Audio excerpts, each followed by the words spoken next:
안녕하세요. 안녕하세요. 저는 아웃도어 디자이너 제이드입니다. 제가 뭐 요즘에 계속 연달아 가지고 연재를 하고 있어요. 사실 뭐 지금 제가 2,600번 넘게 방송을 진행을 하면서 정말 수없이도 많이 했던 이야기들이에요. 어디선가 한 번쯤은 어, 다 얘기했던 내용들이고 뭐 어떤 날은 또 뭐 길게 할애해서 나일론 예를 들어서 나일론이다 그러면 나일론만 한 4시간 강의한 적도 있고. 근데 사실 이게 뭐 이런 게 있어요. 조금 이제 뭐 불편한 부분이라고 해야 될까요? 며칠 전에 제가 강의를 했고 회원분 한 분이 거기에 답글을 다셨어요. 근데 거기 보면 막 서로 좀 약간 그래도 일반인들이 좀 생소한 단어들을 써가면서 댓글로 대화를 나누는 모습을 보신 분이 있으실 수도 있어요. 그 나중에 보신 분들 중에서도 그 댓글 주고받고 하는 거 보면서 혹시 사전 검색해 보신 분 계세요? 뭔지 검색해 보시면 아두파파님은 검색해 봤을 것 같아. 검색해 보신 분 없어요? 저게 무슨 말이야? 뭔 소리 하는 거야? 검색해 보신 분도 계실 수 있거든요. 자, 검색하지 말고요. 제가 기본적으로 한번 많이 한번 좀 많이 쓰는 것들, 많이 쓰는 이야기들 이제 한번 이야기를 한번 해볼까 합니다. 네, 이야기를 한번 해볼까 해요. 우리가 이제 많이 쓰는 단어들 위주로 일단은 뭐 캠핑에서는 제일 중요한 게 딱 두 개죠. 텐트는 사실 딱 두 개로 만들어지죠. 두 개. 원단하고 뼈대. 네, 뼈대. 우리 사람도 가죽 살과 뭐 물론 내장도 있고 하지만 가죽 살과 그죠? 뼈대가 일단은 기본이 되잖아요. 텐트도 마찬가지예요. 타프도 마찬가지고 이제 뼈대가 있어야 되고 집으로 따지면은 시멘트가 있어야 되고 철근이 있어야 되는 거고 자동차로 따지면 쇠가 있어야 되고 그죠? 껍데기가 있어야 되고 엔진이 있어야 되고 바퀴가 있어야 되고 이제 가장 큰 기본 요소가 원단하고 이제 폴 뼈대거든요. 근데 사실 이제 요즘에 에어도 많이 나와요. 며칠 전에 우리 회원분이 저한테 이제 우스갯소리로 로코포트 새로 사셨다고 글 올리신 분이 거기다 이렇게 저한테 남겨주셨어요. 아니 로코포트도 이렇게 크고 무거운데 에어 텐트를 쓸 뻔했다고 큰일 날 뻔했다고. 로코포트 굉장히 가벼운 거예요. 20kg밖에 안 되잖아요. 폴하고 다 해서 그죠. 근데 그 공간이 주는 게 어마어마한 높이가 2.6m가 넘으니까 2.6m니까 등치에 비해서는 가벼운 건데 그것도 무겁다 이거예요. 근데 사실 이제 거기에는 막 액세서리도 많이 들어있고 막 문도 막 들어있고 이제 짱짱한 원단을 쓰다 보니까 무거운데 사실 이제 그 원단이 벽이라고 하면 이 벽이 두꺼워지면 두꺼워질수록 사실 그 안에 들어가는 쇠가 두꺼워질 수밖에 없거든요. 튼튼하게 버티려면 그잖아요. 우리가 지붕이 예를 들어서 시멘트가 이만큼 올라가는데 그걸 그냥 시멘트만 바르면 무너져 내리니까 그 시멘트 안에다가 살들을 그죠 철근을 넣어가지고 순살 요즘에 순살 아파트 춘살 아파트 똑같네. 좋은 비유네요. 예. 텐트에서 뼈대를 빼버리면 순살 아파트처럼 되는 거예요. 근데 그거를 요즘에 공기를 집어넣어요. 에어를. 버티겠냐고요, 텐트가. 못 버틴다고요. 그러니까 자꾸 무너지는 거예요. 비만 오면 무너지고 바람 불어도 무너지고 눈 오면 무너지고. 물론 뭐 금속으로 된 폴이 들어간다고 해서 안 무너지는 건 아니지만 확실히 그 버틸 수 있는 힘이 약한 건 사실이에요. 그런데 왜 에어 텐트가 유행을 하게 됐느냐? 에어 텐트 나온 지 되게 오래됐어요. 우리나라 초창기 처음 들어온 에어 텐트를 제가 쓰고 다녔고 그걸로 저는 방송에도 나왔었고. 예. 그런데 에어 텐트가 싹 들어갔죠. 왜? 가성비가 안 나와요. 일단은 너무 비쌌어요. 외국 제품이다 보니까 일단 비싼 것도 있고 에어 빔을 만들려면 일단은 금형이라는 걸 만들어야 되니까 초기 자본이 좀 많이 들어가요. 네. 그렇게 안 썼어요. 일반인들은 안 썼어요. 누가 썼냐? 카라반 유저분들이 많이 썼어요. 왜냐하면 카라반에다가 에어빔 텐트를 연결을 해서 앞에 전실을 만들어주는 전실 텐트 개념으로. 그래서 이제 레일이라고 하거든요. 카라반에 보면 레일이 있어요. 레일에다가 심지를 딱 꽂고 싹 간 다음에 에어를 불어주면 앞에 집처럼 딱 생기는 보통 한 300만 원에서 400만 원, 500만 원 정도 그 당시에. 근데 크기는 뭐 카라반이 예를 들어서 뭐 카라반은 보통 이제 300급, 400급, 500급, 600급 뭐 이렇게 얘기를 하거든요. 근데 보통 이제 한 400급 정도 되면 한 250만 원에서 300만 원. 그럼 얼마큼 되냐? 크기가 얼마 안 커요. 3m, 2m 이렇게밖에 안 돼요. 이렇게 나오는 게 어닝 텐트라고 이렇게 부르거든요. 어닝 레일에다가 꼽아서 텐트를 이렇게 만들어주는 거를 어닝 텐트라고 불렀는데 그 에어 텐트가 보통 250에서 보통 300만 원, 많은 거는 이제 비싼 거는 이제 한 500만 원 정도에서 저는 두 가지인가를 써봤어요. 250만 원, 300만 원짜리 써봤어요. 사서 영국 제품. 애들 말로 개불편해요. 안 쓰고 말지.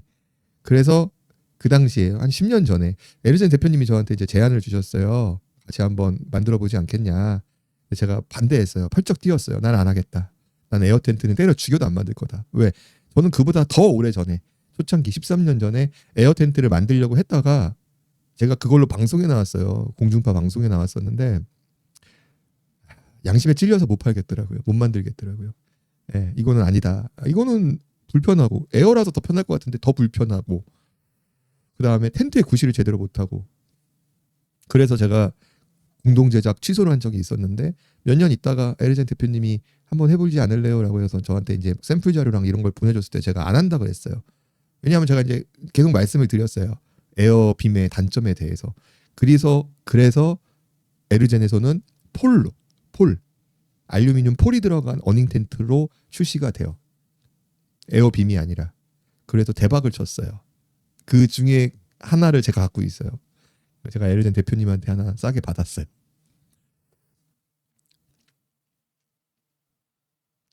그리고 나서 다시 한 5년쯤 지나고 코로나가 터졌어요. 코로나가 터지고 나서 금속 알루미늄 가격이 폭발적으로 올라가기 시작을 했어요.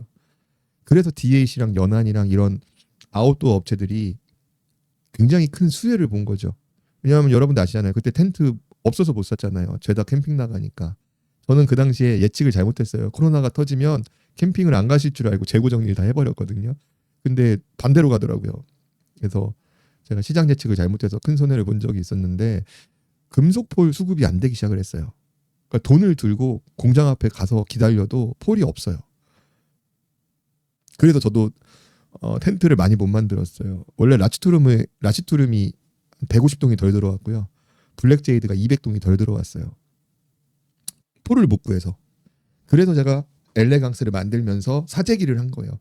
그래서 엘레강스는 텐트 폴이 2세트예요. 제가 그때 당시에 사재기를 해놨으니까. 왜냐하면 사실 텐트는 뭐 찢어지면 꼬매면 되지만 텐트 폴은 부러지면 부품이 있어야 되는데 폴 공장에서 공급이 잘 안 되거나 그래 버리면 문제가 되거든요. 그래서 그 코로나 당시에 폴 수급이 안 돼서 폴 AS를 다른 회사들은 막 짧게는 6개월, 보통 아니 1년 정도 AS를 못 받았어요. 여러분들 아는 유명한 업체들도 그렇고 AS가 아예 안 될 정도로 폴 수급이 안 될 때가 있었어요. 저희는 지금까지 한 번도 폴 공급을 못 해드린 적이 없거든요. 13년 동안 항상 요청하시면 다음 날 바로 그냥 다 처리해드리는. 그래서 폴이 좀 여유 있게 있으면 좋겠다 해서 제가 엘레강스 때는 그냥 돈 조금 더 주시면 제가 싸게 이렇게 드리겠습니다 해가지고 그렇게 진행했던 적이 있었어요. 자, 그리고 나서 이제 에어 텐트가 나오기 시작을 하는 거죠. 대체제로. 왜냐하면 이제 텐트 메이커로서 에어 텐트가 사실 원가율이 이제 만약에 똑같은 크기에서 에어빔이냐 아니면 이게 이제 금속 알루미늄이냐 했을 때 원가 차이가 30% 이상 나거든요. 차이가 많이 나요. 금속이 훨씬 비싸요. 당연한 거 아닙니까? 금속이 훨씬 비싸요. 예. 근데 시장은 에어 텐트가 훨씬 더 비싸게 형성이 돼 있는 되게 기이한 형상이 돼 있는 현상이 이제 있죠. 어찌됐든 간에 에어 텐트는 좀 저하고는 안 맞는 것 같아요. 예. 너무 설치하는데 힘도 들고 해체하는데 힘도 들고 무슨 소리야 에어 그냥 바람만 넣으면 자기가 그거는 바람 넣는 거는 사람 그 기계가 하지만 나머지는 전부 다 사람이 해야 되거든요. 하여튼 뭐 써보신 분들은 아실 거예요. 써보신 분들은 아실 테고 자 오늘은 우리 이제 뭐 생활 속에 곳곳에 스며 있는 그 두 가지의 그 핵심 합성 섬유죠. 합성 섬유 저희가 이제 신세티 파이버라고 얘기를 하는데 우리가 화섬이라고 보통 이제 그죠? 화섬을 어디서 들어봤지? 군대 갔다 오신 분들은 침낭에 써 있잖아요. 화섬 침낭. 저도 처음에 군대 갔을 때 화섬 침낭 해놓게 써 있길래 뭐 화섬이라는 회사에서 나오는 줄 알았어요. 그게 아니에요. 화학섬유 줄여서 화섬. 영어로는 신세티 파이버라고 얘기를 하는데 화학적으로 합성한 섬유를 이야기를 하는 겁니다. 이 두 가지 대표 주자가 우리가 많이 알고 있는 폴리에스터와 나일론이죠.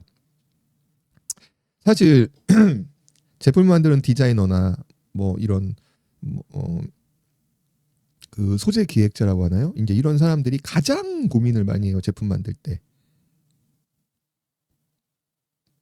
고민을 많이 해요. 뭐 물론 당연히 뭐 그 사용처에 따라서 원단 뭐 폴리에스테르냐 안 그러면 나일론이냐 이건 뭐 극명하게 나뉠 수도 있지만 많이 고민을 합니다. 많이 고민을 해요. 아 근데 참 이게 저도 이제 저는 뭐 사실 의류나 이쪽에서는 제가 잘 모르고 아웃도어 쪽에서 봤을 때는 약간 좀 혼종, 변종, 그러니까 사실 말이 안 되는 상황들이 좀 생길 때들이 많거든요.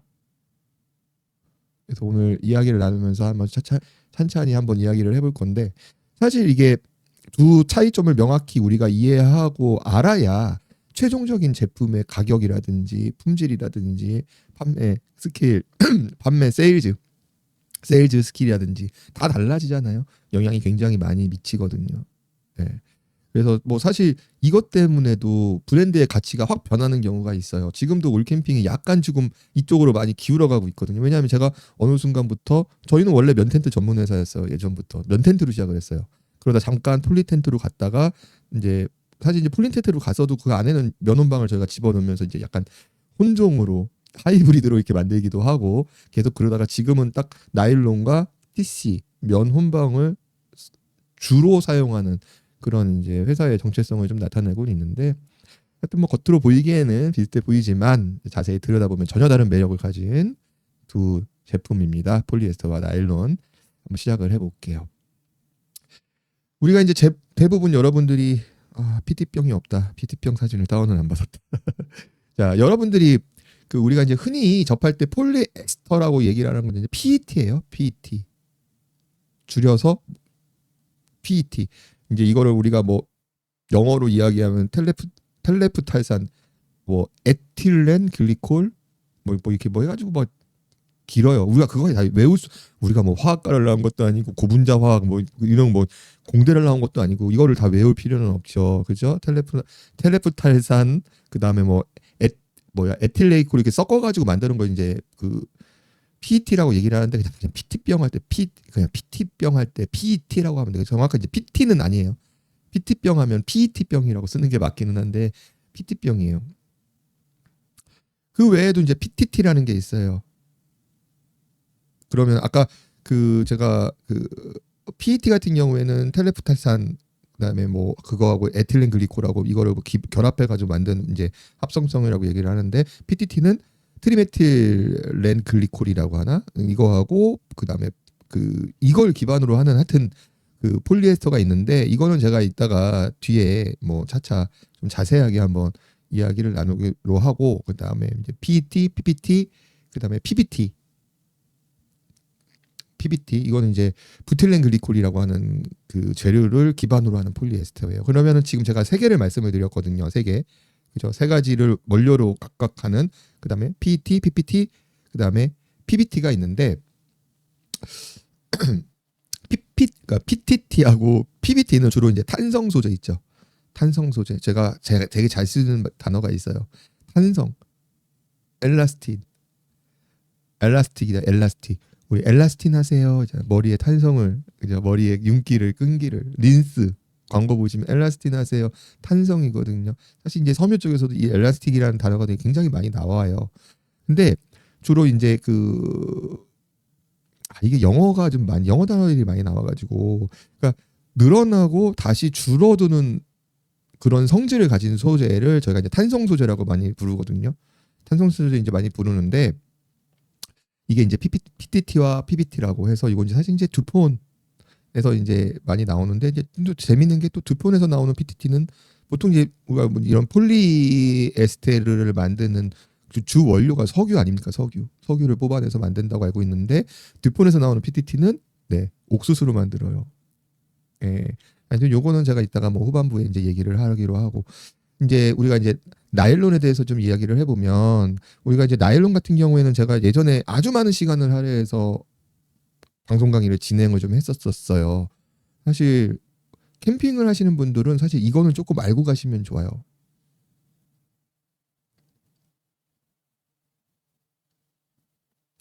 그 나일론은요 크게 두 가지로 이렇게 나눠요.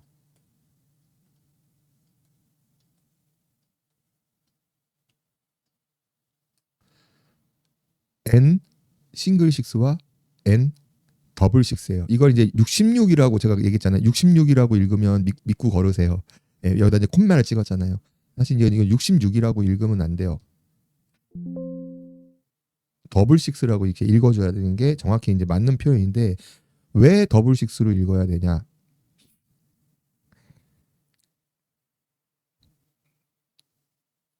아 이게 채팅에 가려져가지고 채팅을 안 껐네.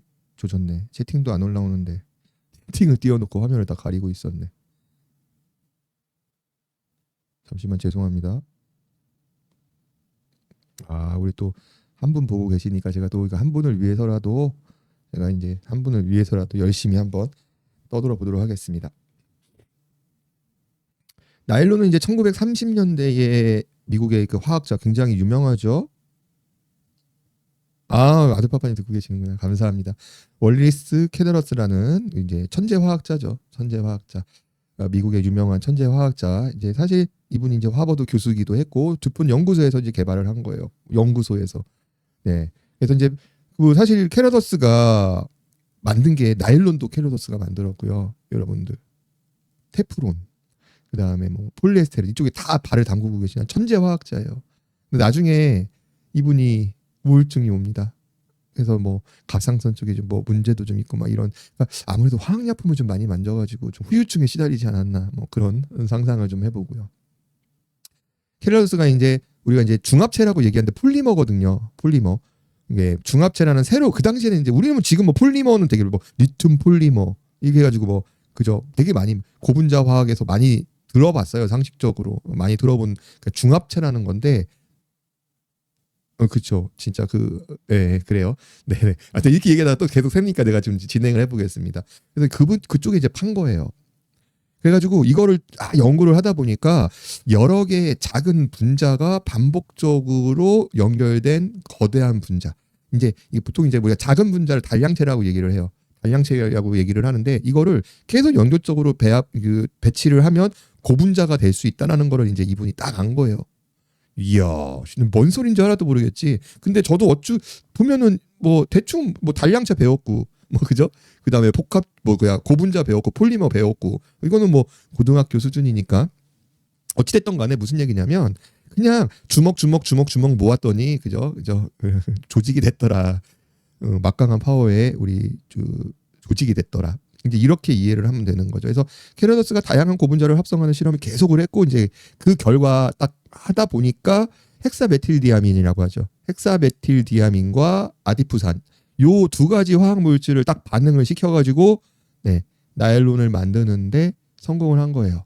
그러니까 처음에는 이렇게 생각하시니까 이거를 되게 어렵게 저도 이거 보면 솔직히 이거 화학 전공 하시지 않은 분들이나 사실 우리 고등학교 때 이거 배우긴 했어요. 화학 시간에. 어렵잖아요. 네, 그냥 쉽게 생각을 합시다. 그냥 물하고 공기하고 석유만 물하고 공기하고 탄소 잠깐만 물 공기 탄소 석유 이거를 아주 그냥 뜨거운 압력밥솥에 넣어가지고 그냥 팍 찌는 거야. 그럼 지들끼리 달라붙어가지고 뭔가가 끈적끈적하게 만들어져. 이거를 노즐을 만들어주는 거예요. 노즐을 아주 얇은 노즐을 게다가 이게 밑에다 물을 놓고 그럼 노즐에서 압력으로 밀면 이제 나중에 또 나오는데 압력으로 밀면 얘가 쫙 실이 나와요. 우리 뭐 빨대라든지 피티병 같은 거 불에다가 이렇게 여러분들 이렇게 대가지고 녹여보면 끈적끈적하게 되면서 쭉 떨어지면서 실처럼 변하잖아요. 네, 그거를 찬물에 식혀가지고 둘둘 감아놓으면 그게 이제 나일론이 된다고 생각을 하시면 되는 거예요. 만들기가 어려워요. 근데 이게 제가 이제 말은 쉽게 했지만 이거를 하려면 대규모 화학단지 이게 공장을 크게 지어야 돼요. 예, 하여튼 그렇게 해서 이제 두폰에서 처음에 이제 나일론을 만들었어요. 그게 이제 처음에 만든 게 위에 있는 나일론 더블 6예요. 이거를 업체에서 66이라고 읽는다 그러면은 여기에 대한 이해가 부족할 수도 있어요. 자, 더블 6. 저도 예전에는 이거 66이라고 읽었어요. 그래서 말씀드리는 거예요. 내가 이거 어떻게 알아? 나는 화학 전공도 아닌데 더블 6인지 싱글 6인지 66인지 내가 알게 뭐야. 근데 이 업계에 들어오니까 이게 굉장히 중요한 거예요. 이거 사기당할 수도 있어요. 잘못하면 눈탱이 맞는다니까요. 자, 해서 어찌 됐던 간에 이거를 이제 6개를 해가지고 66이다 이렇게 하면 돼요. 요거는 여러분들 지금 이제 헷갈려요. 요거는 사실 이제 나중에 N6 그 나일론 6죠. 나일론 6 싱글 6인데 자 이제 캐로더스가 듀폰에서 미국에서 이거를 1930년대에 만들었단 말이에요. 여러분들 아시겠지만 대박이 났어요. 나일론이 엄청 많이 사용이 되잖아요. 나일론이 어디 쓰이냐면 군복, 그 다음에 낙하산, 또 타이어에도 들어가요. 타이어 안에 심지로 타이어만 넣으면은 타이어 못 버텨요. 그래서 여러분 타이어 뜯어보면 안에 막 실 같은 거 나오잖아요. 옛날에는 막 철사도 나오고 그랬잖아요. 거기에 들어가는 타이어 코드라고 하는 것도 사용이 되고 이제 보통 이제 군용적으로 많이 사용이 되다가 그게 이제 민관화 되면서 만든 게 여성 스타킹, 그 팬티 스타킹 같은 거 있잖아요. 스타킹. 그걸로 이제 큰 인기를 얻으면서 현대 의류 산업의 혁신을 갖고 온 거죠. 그래서 이제 나일론은 질기고 그다음에 탄력도 있고 내화학성도 뛰어나다라는 이제 장점 덕분에 다양한 분야에서 활용이 돼서 사용이 됐어요. 자, 그런데 제가 예전에 영국이라고 얘기했던 것 같아요. 제가 틀렸어요. 바로 잡을게요. 독일이에요. 독일. 자, 1938년에 독일의 파울 슐라크라는 화학자가 발명을 했어요. 근데 독일이 좀 시기가 비슷해요. 그러니까 캐로도스는 그 제가 이거를 아직 서칭을 제가 제대로 못했는지도 모르겠지만 그 이미 38년에 쓰고 있었어요. 나일론을 쓰고 있었어요. 근데 독일의 우리 슐라크는 38년에 발표를 해요. 네, 그래서 뭐 당연히 캐로도스가 먼저 그죠? 이미 쓰고 있었으니까 그래서 이제 그 밑에 있는 나일론 6 싱글 6를 나중에 나왔다라고 저기 보통 얘기를 하는데 보통 이제 이거는 그 아까 제가 단량체를 말씀드렸잖아요. 단량체 여러 개를 섞어서 중합이라고 하거든요. 챔버에다 넣어가지고 고온 고압으로 쫙 해가지고 만드는 거를 압력솥에 막 찌듯이 해가지고 만드는 거 이제 중합한다라고 얘기를 하는데 더블 식스는 6개를 중합시켜서 만드는 방식이라면 나일론 같은 경우에는 카프로낙탐이라고 하는 단량체를 6개를 이용해서 붙여서 만들어요. 그래서 이거 제가 예전에 그 중합 뭐 개환 중합이라고 하거든요. 화학 쪽에서. 요건 제가 예전에 몇 년 전에도 몇 번 했었어요. 이것만 얘기를 한 적이 있었는데 이건 이제 너무 어려우니까 넘어가고 일단 이 카프로낙탐이라는 그 단량체 6개를 찌부시켜 가지고 만든 게 싱글 6예요. 그래서 제가 이거를 그 예전에 나일론 강의할 때 우리 한국의 나일론과 폴리에스테르의 역사하면서 박정희 대통령 얘기를 그때 하두파파님 계셨던 것 같은데 한번 했던 것 같은데 여러 번 했었거든요. 한국 카프로낙탐이라는 회사의 전신이 효성과 코오롱이고 그 효성과 코오롱의 전신이 한국 나일론, 한국 에스테르 뭐 이렇게 넘어가고 그 다음에 이제 우리나라가 일제 시대를 넘어가서 카프로낙탐 기억나시죠? 한국 카프로낙탐. 그러니까 아시아개발은행이 처음 만들어졌을 때 박정희 대통령이 처음으로 맞아요. 한국에서 처음 차관을 받아서 지은 게 카프로낙탐 만드는 이런 화학단지를 만든 거예요. 그 돈으로 차관을 받아서. 개를 했어요. 아시아에서 처음으로 아시아개발은행이라는 개를 만들어서 첫 번째 탄 거죠. 개 탈 때 우리 뽑기 하잖아요. 첫 번째 타가지고 이거를 하실 때 박정희 대통령이 굉장히 고민을 많이 했다고 그래요. 왜냐하면 전문가들을 모셔서 교수님들 모셔서 우리나라가 잘 먹고 살려면 언제까지 우리가 미싱 돌려서 공인받아서 먹고 살 텐가. 지금 베트남도 그렇고 뭐 북한도 그랬었고 북한의 개성공단도 그랬었고 지금 뭐 방글라데시도 그랬고 많은 그 개발도상국 우리 한테 못 사는 나라들이 봉제로 먹고 살잖아요. 지금도 인건비 싸움이거든요. 예전에는 중국에 있었다가 중국에서 베트남 넘어왔다가 베트남에서 캄보디아, 미얀마 갔다가 지금 방글라데시 갔다가 뭐 인도네시아는 그래도 조금 낫다 그래도 상황이. 하여튼 이렇게 자꾸 개발도상국으로 옮겨가는 이유가 그다음에 이제 북한으로 갔잖아요. 사실 이제 개성공단도 그 이슈인 거예요. 아 그때 베트남에서 저희들이 공임 줬을 때 10년 전만 해도요. 애들 월급이 100불, 150불 그랬어요. 150불. 많이 받으면 200불. 10년 전만 해도 150불, 200불이었어요. 한 달 월급이. 한 달 내내 공장 와가지고 미싱 돌리면 야근하고 막 하잖아요. 그럼 200불 받아요. 200불이면요. 그때도 어차피 1200원, 1300원이었거든요. 한 달에 30만 원이 안 돼요. 그게 한 달 월급이었어요. 여공들. 저희 텐트 만들 때 베트남에서. 그런데 북한이 딱 등장하잖아요. 북한 개성공단. 얼마나 좋아요. 베트남이나 방글라데시나 중국이나 얘네들 봉제 가리키려면 통역을 해야 되거든. 통역. 말이 안 통하잖아요. 그러니까 미치는 거죠. 그런데 북한 애들은 말하면 다 알아들어요. 또 여러분들 아시잖아요. 한민족이 사실 저희가 머리가 좋지 않습니까? 똑똑하잖아요. 그러니까 북한 사람들한테, 북한 여성분들한테 봉제하는 거 좀만 알려주면요, 착착착착 해가지고 또 얼마나 성실합니까? 부지런하고. 한 달에 얼마 받았냐면 100불 받았어요, 그때. 그렇게 똑똑하고 성실하고. 베트남이요?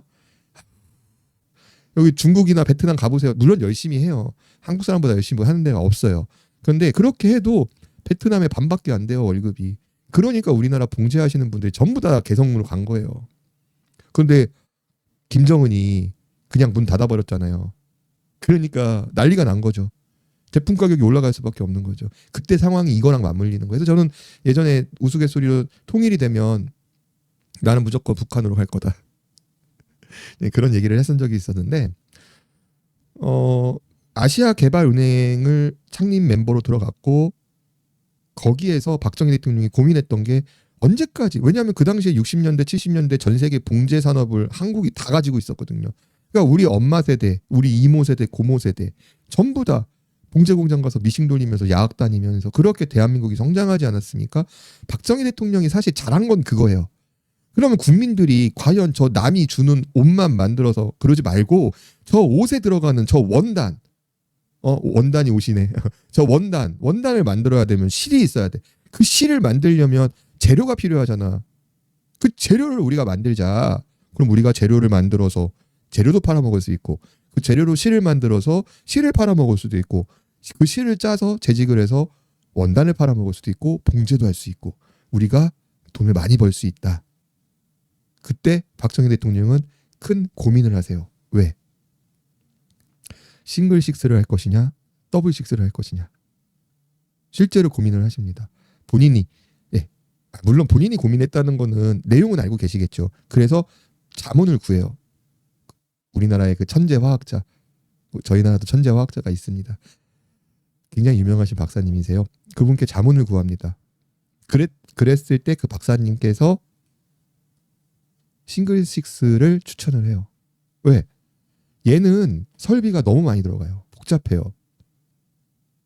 만들기도 힘들고 시설비도 들어가고, 그러니까 단가도 높고 시장성, 가성비가 떨어져요. 근데 얘는 가성비가 너무 좋아요.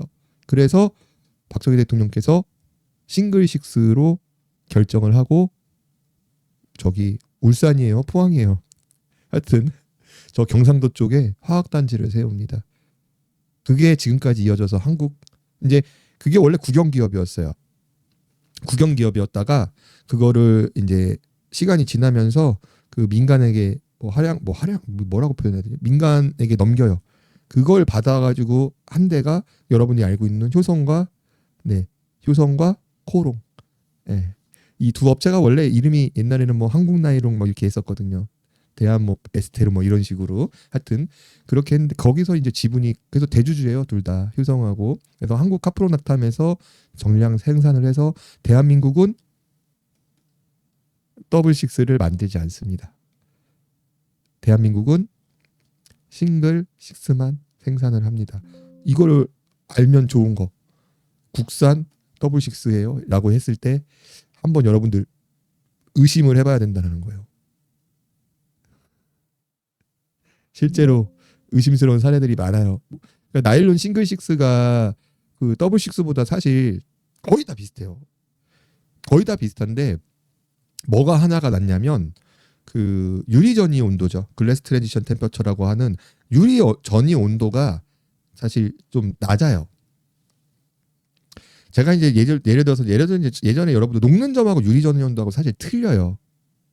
그 유리 전이 온도는 글래스 트랜지션 템퍼처지만 저희가 이제 보통 이제 녹는 점은 멜트 포인트라고 얘기를 하나요? 멜트 포인트라고 얘기를 하는데, 이거를 사실 제가 이제 여러분들 설명을 드리려고, 쉽게 설명을 하려고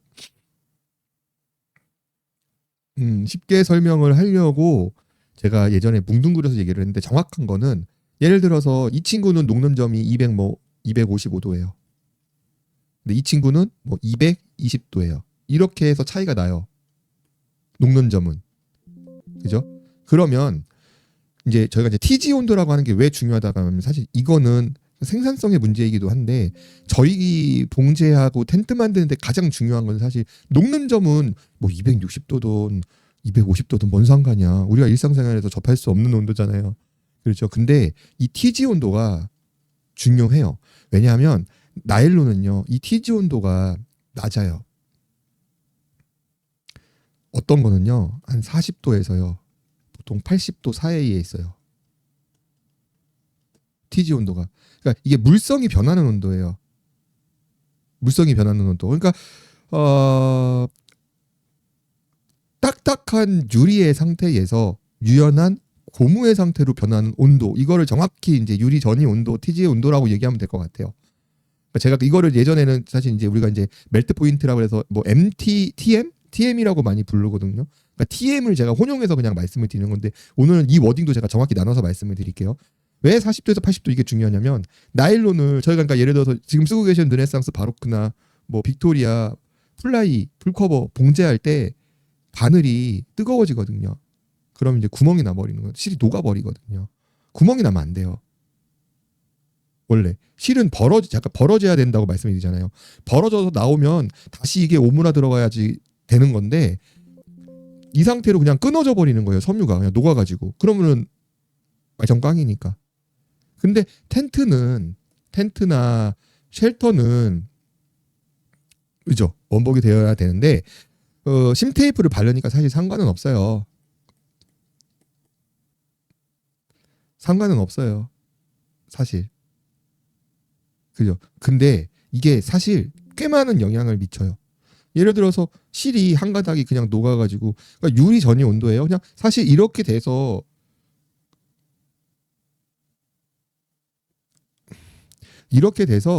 고착이 되면 상관이 없어요. 잠깐만 우리 딸이 지금 나한테 뭐 문자 보내가지고 머리가 꼬여서 이렇게 돼서 고착이 돼도 문제가 있죠. 문제는 녹아버리면 끝에서 끝까지 잡아당겨 버리면 툭 터지잖아요. 하여튼 이런 부분 우리 딸 수능 원서 쓰는데 도움을 안 줘야 돼 인간이. 안방에 여권 찾아서 봐. 지 이름도 영어로 못 쓰고 이 멍충이.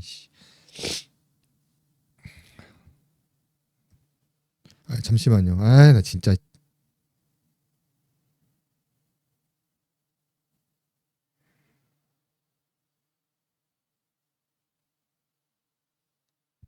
지 이름도 영어로 못 써요. 뭐지 저 씨.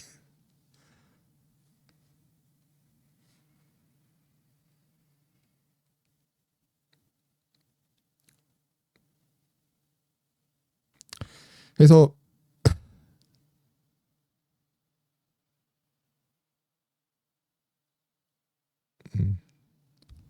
그래서 이제 사실 이제 이게 유니저리 온도가 그러니까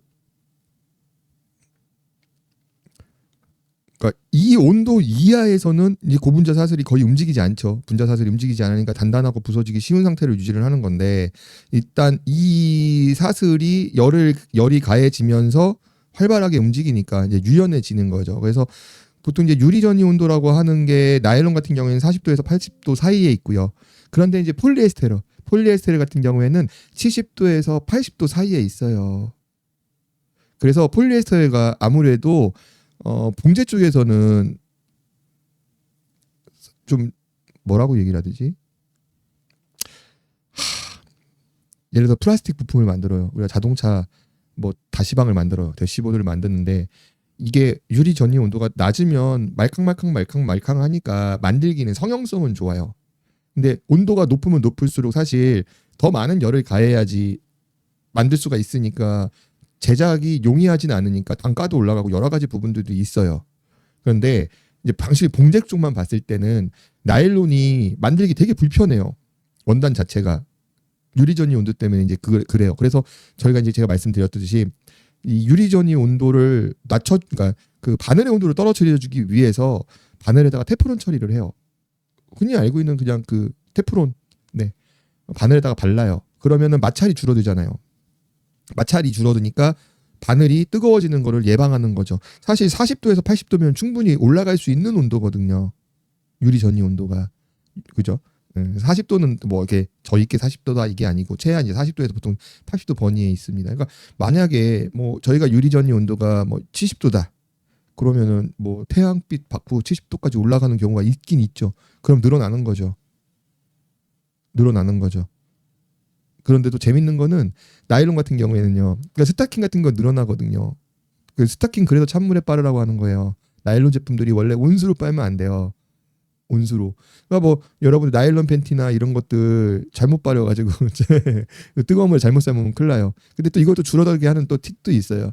뭐 우리가 이제 예를 들어 빤스 같은 것도 팬티 위생 때문에 뭐 뜨거운 물 막 100도씨 펄펄 끓여가지고 빨면은 작살 나는 거죠. 그러면은 늘어난 거 같은 경우에는 그냥 그 세탁한 다음에 젖은 채로 봉투에 넣어가지고 냉장고에 딱 넣어버리세요. 냉동실에. 예, 그러면 또 약간 또 돌아옵니다. 예, 요거는 이제 생활의 팁입니다. 생활의 팁. 그래서 면 팬티가 그 맨날 혼난다고? 면 팬티가 위생적으로 좋다라고 얘기할 수 있는 것들 중에 사실 하나도 면 팬티는 빨아도 괜찮거든요. 빨아도 괜찮거든요. 오히려 더 나일론보다 더 근데 사실 면만 입으면 구멍도 금방 나고 금방 떨어지잖아요. 금방 면 팬티는 사가버리잖아요. 그래서 혼용을 쓰는 거예요. 혼방을. 뭐 이따 얘기하면 또 혼방도 있고 또 재밌는 것도 많이 나와요. 이건 사실 제가 오늘 8시간 자료조사 해가지고 만든 거거든요. 그래서 내용이 굉장히 많아요. 하여튼 그 또 차이를 말씀드리면 유리전이 온도에 차이가 있다라고 말씀드렸잖아요. 나머지 뭐 내식성, 내화학성 뭐 이것저것 다 비슷해요. 그러니까 가성비가 싱글 시트가 굉장히 좋아요. 그런데 또 다른 게 뭐냐면 흡습성이 좀 약간 달라요. 흡습성이 조금 더 높아요. 흡습성. 근데 이제 뭐 사실 이 부분은 뭐 장점이 될 수도 있고 단점이 될 수도 있어요. 네, 하여튼 뭐 요거는 이제 그 정도로만 여러분들이 알고 계시면은 뭐 크게 문제는 없을 거예요. 아까 뭐 여담으로 저희가 이제 TG 온도는 뭐 한 40도에서 80도 된다라고 얘기했고 TM 멜트 포인트 같은 경우에는 나일론 싱글 식스가 한 210도에서 220도 왔다 갔다 하고요. 더블 식스가 250도에서 260도 정도 왔다 갔다 하고요. 폴리에스테르가 240도에서 한 260도 정도 왔다 갔다 합니다. 이렇게 알고 계시면은 어느 정도 이렇게 대충 정리가 되겠죠. 그래서 하고 그다음에 이제 이 나일론의 그 이름이 사실 이제 나일론 같은 경우에는 그 듀폰의 브랜드 이름이에요. 듀폰의 브랜드 이름이에요. 고유명사예요, 고유명사. 근데 정식 명칭이 나일론의 정식 명칭이 폴리아미드예요. 그럼 여러분이 옷 사면요. 나일론이라고 써 있잖아요. 그럼 이 옷이 나일론으로 만들어졌구나 이렇게 하는데 폴리아미드라고 써 있잖아요. 그러면 이거 무슨 신소재야? 이렇게 생각하시는 분들 계시는데 정식 명칭은 폴리아미드고요. 나일론은 듀폰의 고유 브랜드 명이에요. 그러면 걔네들 이름이니까 쓰면 안 되나? 아니 써도 돼요. 이게 또 이야기가 있는데 이제 제네릭 네임이라고 하는데 FTC라고 있어요. 미국에 미 연방 거래위원회. 미국 연방거래위원회라고 해서 줄여가지고 그 FTC라고 이렇게 부르는데 이게 이제 여기서 하는 일 중에 하나가 의약품, 뭐 화장품, 아니면 직물, 뭐 이런 거, 이런 재료들 거기 이제 사용되는 주요 성분의 일반적인 명칭을 규정하고 관리하는 것을 이제 이야기하는데 얘네들은 참 대단하죠. 혼동이 올까봐, 혼란스러울까봐 이런 이름까지도 국가에서 딱 관리를 해줘요. 특히 이제 우리 이제 섬유, 직물 이런 원단 분야에서 FTC 제네릭 네임이 제품에 사용되는 섬유의 종류를 소비자가 명확하게 알 수 있도록 하기 위해서 사용이 되는데 예를 들어서 뭐가 있죠? 코튼, 폴리에스터, 또 나일론. 네, 이게 제네릭 네임이에요. 그래서 이런 그 제네릭 네임 표기가 소비자가 제품의 그 재질을 쉽게 파악을 하고 각 섬유의 이제 특성에 맞는 관리와 용도를 이해하는 데 도움을 주기 위해서 이렇게 하고요. 또 제조사 간의 공정한 경쟁을 이제 유도하고 또 소비자의 오해를 방지하는 역할도 하고 공정한 그 경쟁을 유도한다는 말이 참 재밌죠. 공정한 경제. 그러니까 나일론이면 나일론이라고 딱 해놔야 돼. 이거를 나는 폴리아미드라 딱 써가지고 막 마케팅이 어차피 똑같은 거야. 하여튼 그 뭐 간단하게 정리를 하자면은 제품 성분의 표준화된 이름을 관리를 하고 이거를 그 우리가 제품 태그에 표시되는, 그래서 나일론, TC 이게 여러분들 공통어로 사용이 되는 거예요. CVC, TC. 뭐 TC 하면 우리가 65대 35, CVC 하면 50대 50. 뭐 이런 식으로. 나일론 하면 폴리아미드를 뭐 이런 식으로. 뭐 대표적으로 아스피린도 마찬가지예요. 아스피린도 원래 우리 바이엘사잖아요. 어렸을 때 뭐 바이엘 링거하임인가 그 말을, 그 어려운 말을 외웠던 게 그 광고 회사에서 그 노래인가 뭔가로 바이엘 링겔하임 뭐 이렇게 이런 멘트가 계속 나오니까 TV에서 어렸을 때 제 머릿속에 쏙 박혀 있거든요. 바이엘 아주 유명한 다국적 그죠 독일 제약사 아닙니까? 근데 아스피린은 사실 이 바이엘사의 상표명이에요. 우리 두통약. 근데 지금은 아스피린 하면 그죠 아세트살리신산 아세틸살리신산 그 성분이 들어간 약을 전부 다 그냥 아스피린이라고 통용을 하는 거죠. 그럼 셀로판지, 원래 셀로판도요 드폰에서 만든 거예요. 드폰이 진짜 엄청나요. 투명 포장재를 셀로판지라고 부르잖아요. 그게 원래 드폰의 상표명이에요. 원래는 이게 상표 등록해서 이렇게 하면 우리가 돈 주고 써야 되는 건데 이것도 그죠 제네릭 네임에 등록이 되어 있고요. 그다음에 요요 우리 학교 다닐 때 요요, 네 이것도 원래 던컨이라는 회사의 상표명이었어요. 근데 이제는 이렇게 하는 거 다 요요라고, 줄에다가 동그란 거 매달아가지고 이렇게 하는 걸 그냥 요요라고 부르잖아요. 원래 그것도 상표명. 그럼 집업 이거는 원래 이제 BF 구니치의 상표였어요. 이것도 상표였는데 우리 FTC 제네릭 네임에 등록이 돼서 그냥 누구나 다 사용할 수 있는 말. 이건 참 좋은 것 같아요. 그러면 여러분들 테프론은요? 아니에요. 테프론은 단독 상표로 등록이 되어 있어요. 제네릭 네임이 아니에요. 만약에 나는 테프론을 안 썼는데 뭐 예를 들어서 C6 다른 발수제를 썼는데 나는 테프론 코팅했어요라고 얘기하면 그건 안 되는 거예요. 근데 나일론은 두폰 거지만 나일론을 썼어요? 괜찮은 거예요. 네, 이거는 이제 여러분들 그냥 격가지로 생활 상식 수준으로 이런 게 있구나. 그렇게 되면 되고, 그다음에 이제 제가 이제 두 제품을 비교하는 거예요. 두 제품을 폴리에스테르하고 나일론을 여러분들께 지금 비교를 하고 있어요. 이 두 이제 우리가 이제 비중이죠, 비중.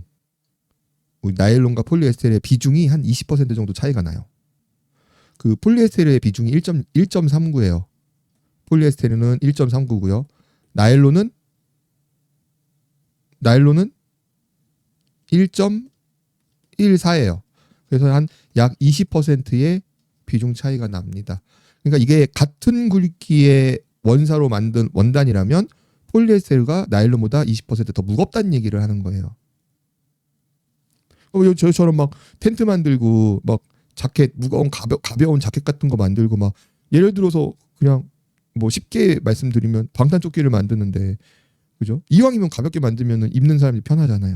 그러니까 군용 제품에 많이 쓰인단 말이야. 스포츠 쪽이나. 그다음에 아웃도어 제품들 밖에 나가면 좀 가볍게 해야 되니까 그렇게 해가지고 이제 무게는 한 20% 정도의 차이가 납니다. 아이고, 뭘 눌렀지? 자, 그래서 그렇게 되고 그다음에 강도는요. 강도가 그 폴리에스테르하고 나일론하고 강도가 2배 차이 나요. 2배 정도 차이가 납니다.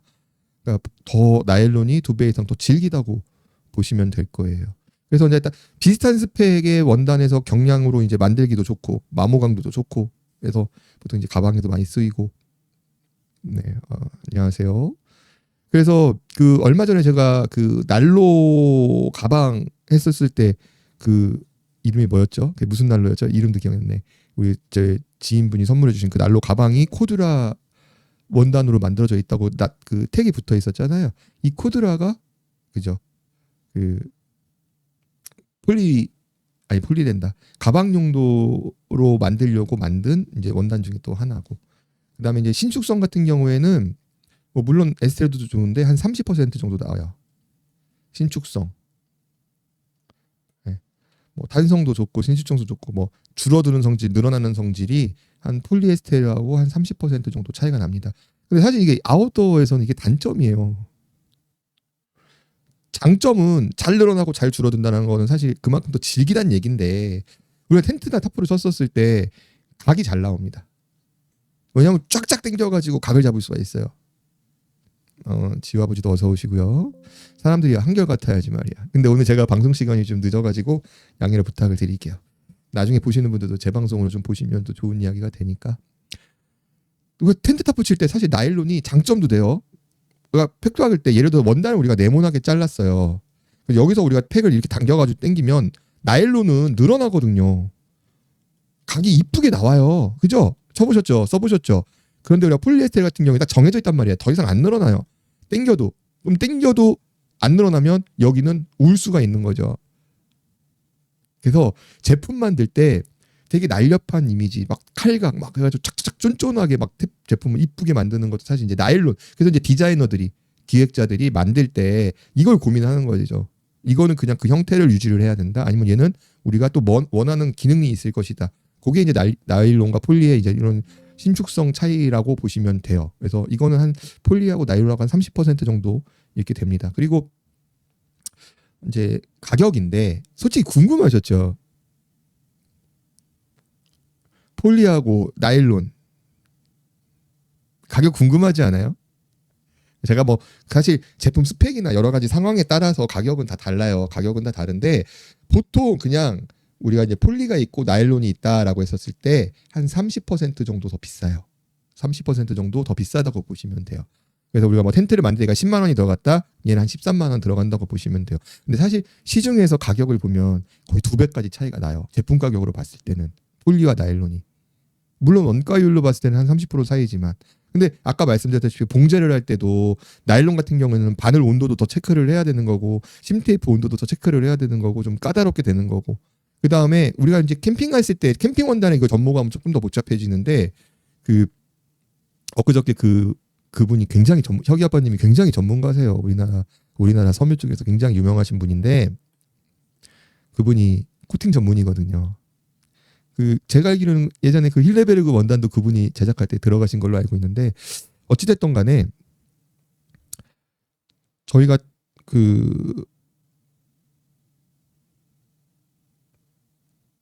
나일론으로 만든다라고 했었을 때는 바늘 세팅도 다르게 하고 뭐 심테이프 온도도 저희가 다르게 하고 막 이렇게 하고, 그 다음에 이제 문제는 신축성인데 약간 30% 정도의 신축성이 더 많다고 했잖아요. 제가 예전에 몇 천만 원을 날리게 됐던 이유가 나일론 원단에다가 블랙 코팅을 했어요.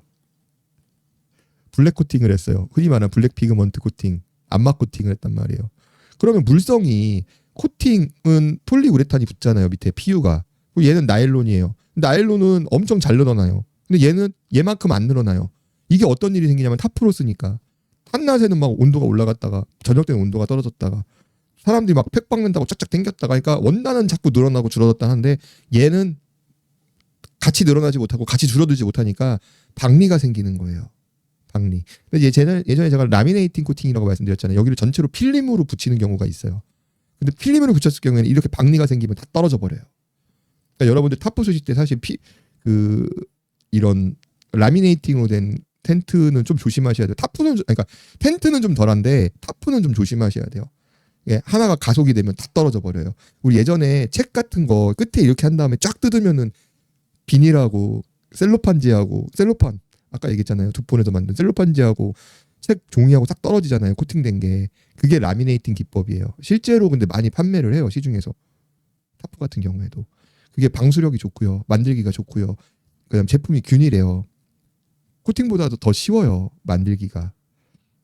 근데 이제 단점이 이제 벗겨지면 작살난다. 근데 PU 같은 경우에는 조각조각 떨어져요. 그냥 허물 벗겨지듯이.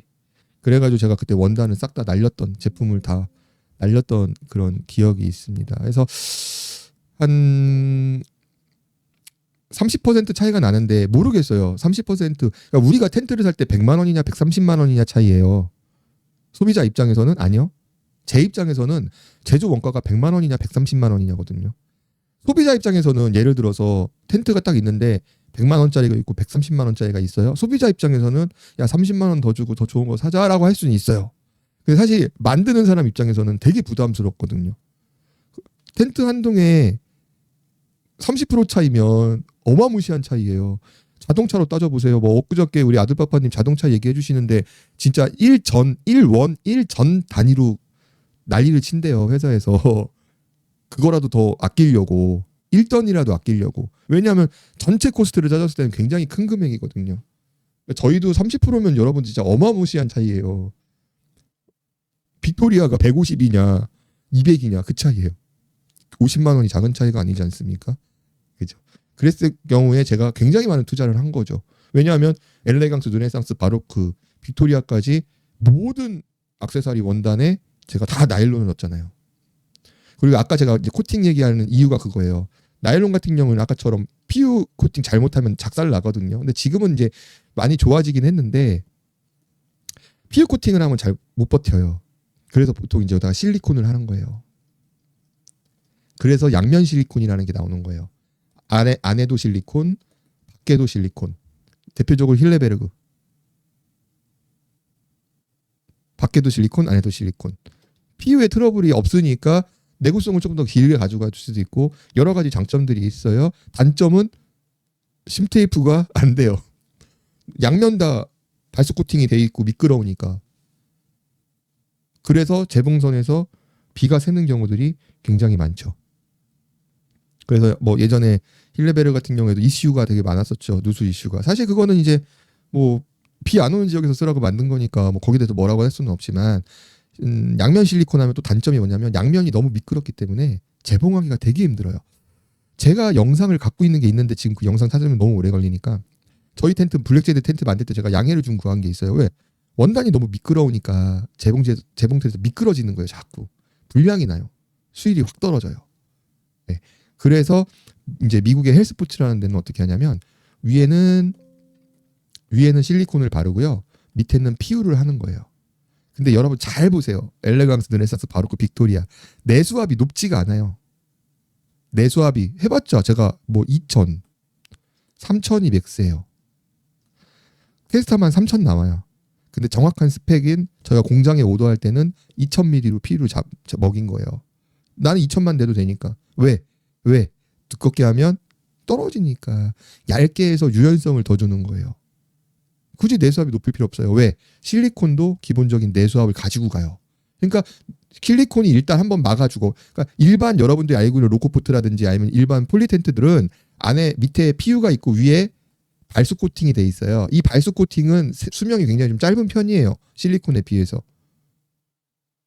그러면 나중에는 이 PU만으로 방수를 버텨야 되는데 엘레강스, 르네상스, 바로크, 빅토리아 같은 경우에는 위에 실리콘으로 한번 비를 막아주고요. 밑에 PU로 한번 더 막아주는 거예요.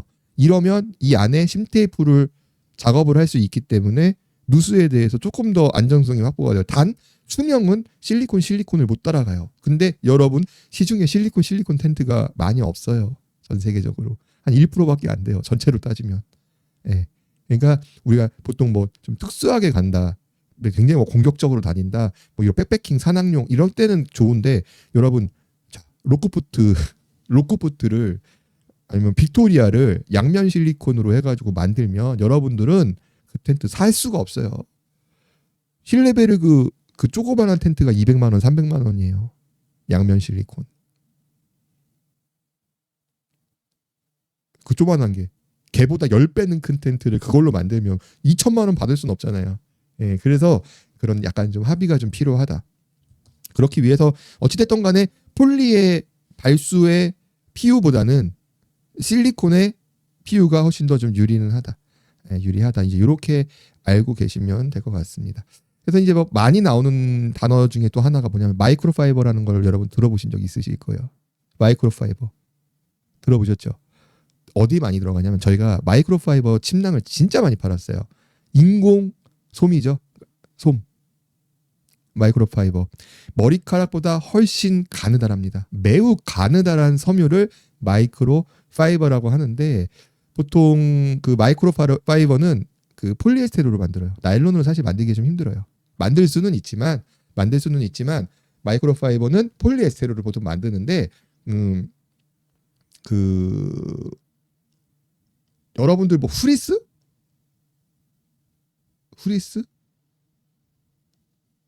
그런 것도 있고 안 그러면 이걸 또 고급스럽게 만들어요. 고급스럽게 만들면 여러분들 마이크로 스웨이드가 되는 거예요. 극세사. 우리 뭐죠? 자동차 이렇게 세무같이 이렇게 인공 세무처럼 이렇게 세무라고 하나? 예. 그런 거 이제 마이크로 스웨이드. 예. 이거 같은 경우에 이제 그 MP 마이크로라고 하는데 폴리에스터랑 나일론을 혼방시켜요. 이건 이제 이따가 좀 가면 나오는데 그냥 쉽게 말하면은 실을 나일론하고 폴리랑 같이 넣는 거예요. 실을 만들 때. 나일론만 만들고 폴리로만 만들고 하는데 이거를 섞어버리는 거예요. 그래서 뭐 폴리에스테르 85%, 뭐 나일론 15% 이런 식으로 넣어가지고 이제 실을 짜가지고 이걸 이제 뭐 MP 마이크로 뭐 이렇게 얘기도 하기도 하는데 어찌됐든 간에 마이크로 파이버 여러분들이 그 매우 가느다란 실 이걸로 이제 뭐 여러 가지 옷 같은 거 만들 때 이제 이런 거 하고 사실 이제 여러분들이 잘 쓰지는 않는데 저희는 이제 핸드필이야. 핸드필 같은 경우에는 사실 이거는 패션 쪽으로 좀 많이 들어가요. 예. 손의 감촉인 거죠. 핸드필 촉감.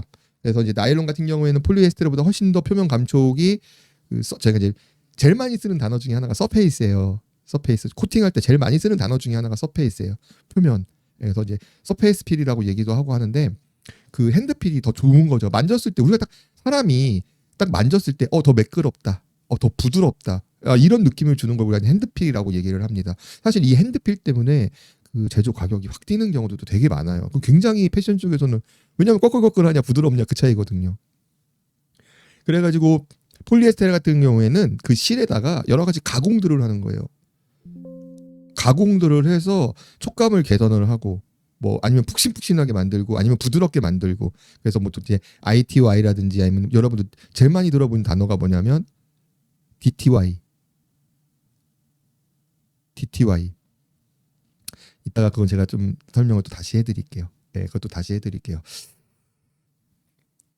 그 다음에 이제 또 많이 쓰는 건 형태의 안정성인데 쉐이프 스테빌리티라고 얘기를 해야 되나 형태의 안정성 폴리에스테르는 결정 영역이 되게 견고해요. 견고해서 구김도 되게 강하고 이제 복원력이라고 얘기를 하거든요. 복원력 그 레질리언스라고 해요. 이 레질리언스라는 단어도 되게 많이 써요. 이 지금 제가 쓰는 단어들은 기본적으로 굉장히 많이 쓰는 단어들이에요. 복원력이 굉장히 중요해요. 그러니까 외부에서 힘이 딱 가해진 다음에 원래 형태로 돌아가는 걸 레질리언스라고 그래요. 여러분들이 옷을 잡아 당겼어요. 다시 원래대로 돌아가는 이 성질 레질리언스 굉장히 중요합니다. 왜? 우리가 텐트를 치거나 타프를 치거나 당겼을 때 장박을 했어요. 놨어요. 그게 그대로 있어.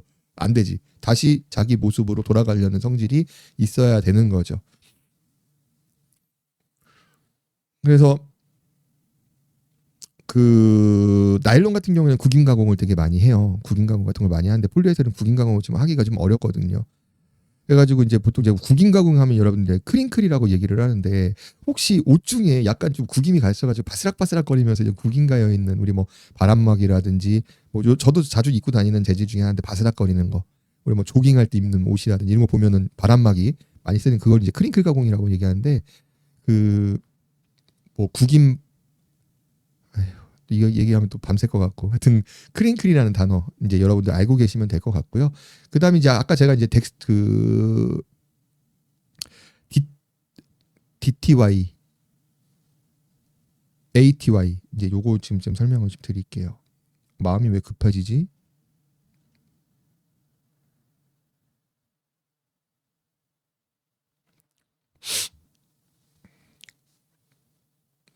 그 합성 섬유는 그 매끄러운 표면하고 장섬유, 특유. 제가 저번에 장섬유, 단섬유 설명을 드렸거든요. 면은 단섬유예요. 단섬유. 뭐 기껏 해봤자 뭐 손가락 한 마디도 안 된다고 말씀드렸잖아요. 한 마디, 두 마디. 이집트산 비싼 거 해봤자 한 두 마디 돼요. 이 단섬유들을 여러 개 꼬아가지고 만드는 거를 이제 그죠? 그다음에 장섬유는 긴 거예요. 뭐 예를 들어 나일론 같은 경우는 한 번에 쫙 뽑아내니까 장섬유가 되는 거죠.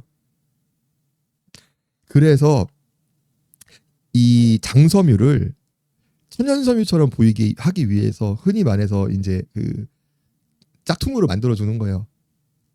그 텍스처 얀이라고 해요. 이거를 텍스처드 얀이라고 하는데 원사의 표면이나 이제 그 구조를 변형을 시켜가지고 여러 가지 우리가 원하는 효과를 가져가기 위해서 하는 거예요. 여기 보시면 이제 이게 텍스처드 얀인 거죠. DTY, ATY, ITY. 여러분들 다른 건 모르겠는데 많이 익숙한 단어들이 있어요. 타프 살 때. 우리는 뭐 DTY를 했다, ATY를 했다 이렇게 막 표현하는 것들이 있어요. 이게 뭐냐면 야 짝퉁면인 거예요. 이따 뭐 제가 짝퉁면도 이따가 그 나일론으로 만든 짝퉁면도 제가 말씀을 드릴 건데 이런 천연 섬유처럼 보여주기 위해서 가공을 하는 거를 이제 이렇게 하는 이제 여러분들 지금 이제 보고 계시는 건데 ATY는 나일론에만 있는 원사예요. ATY는 여기 보시면은 그 고리 형태의 특이점들이 보이시나요? 얘는 이제 둥글둥글둥글둥글 이렇게 하죠. 꼬았죠. 이걸로 실을 만들어서 원단을 만들면 거칠거칠한 질감을 우리가 조금 뭐 느낄 수도 있고 그다음에 이거 같은 경우에는 이렇게 일부러 나일론들을 꼬아놨어요. 그래서 위사에다가 이제 이런 걸 갖다가 뭐 넣어가지고 이렇게 꼬아가지고 만든 원단을 우리가 타슬란이라고 그래요. 타슬란은 나일론으로 만든 면처럼 부드럽고 네 면처럼 독특한 그런 왜냐면 여러분들 그 면 같은 경우에도 보시면 이게 타슬란이거든요. 그러니까 여러분들이 그냥 사진으로 얼핏 봤을 때 우리 텐트 원단이랑 비슷한 것 같아. 엘레강스, 르네상스, 바로크, 빅토리아 원단하고 비슷하게 약간 이 터치감이 느낌이 나일론은 아닌 것 같고 얘 나일론이에요. 그런데 면처럼 부드러운 촉감과 독특한 외관을 가지도록 특별하게 가공된 거 이거를 ATY 원단, 그러니까 타슬란으로 만든 원단, 타슬란으로 만든 뭐 ATY로 만든 타슬란으로 만든 텐트. 그러면 약간 면 텐트인데 저거? 근데 만져보면 면 텐트야.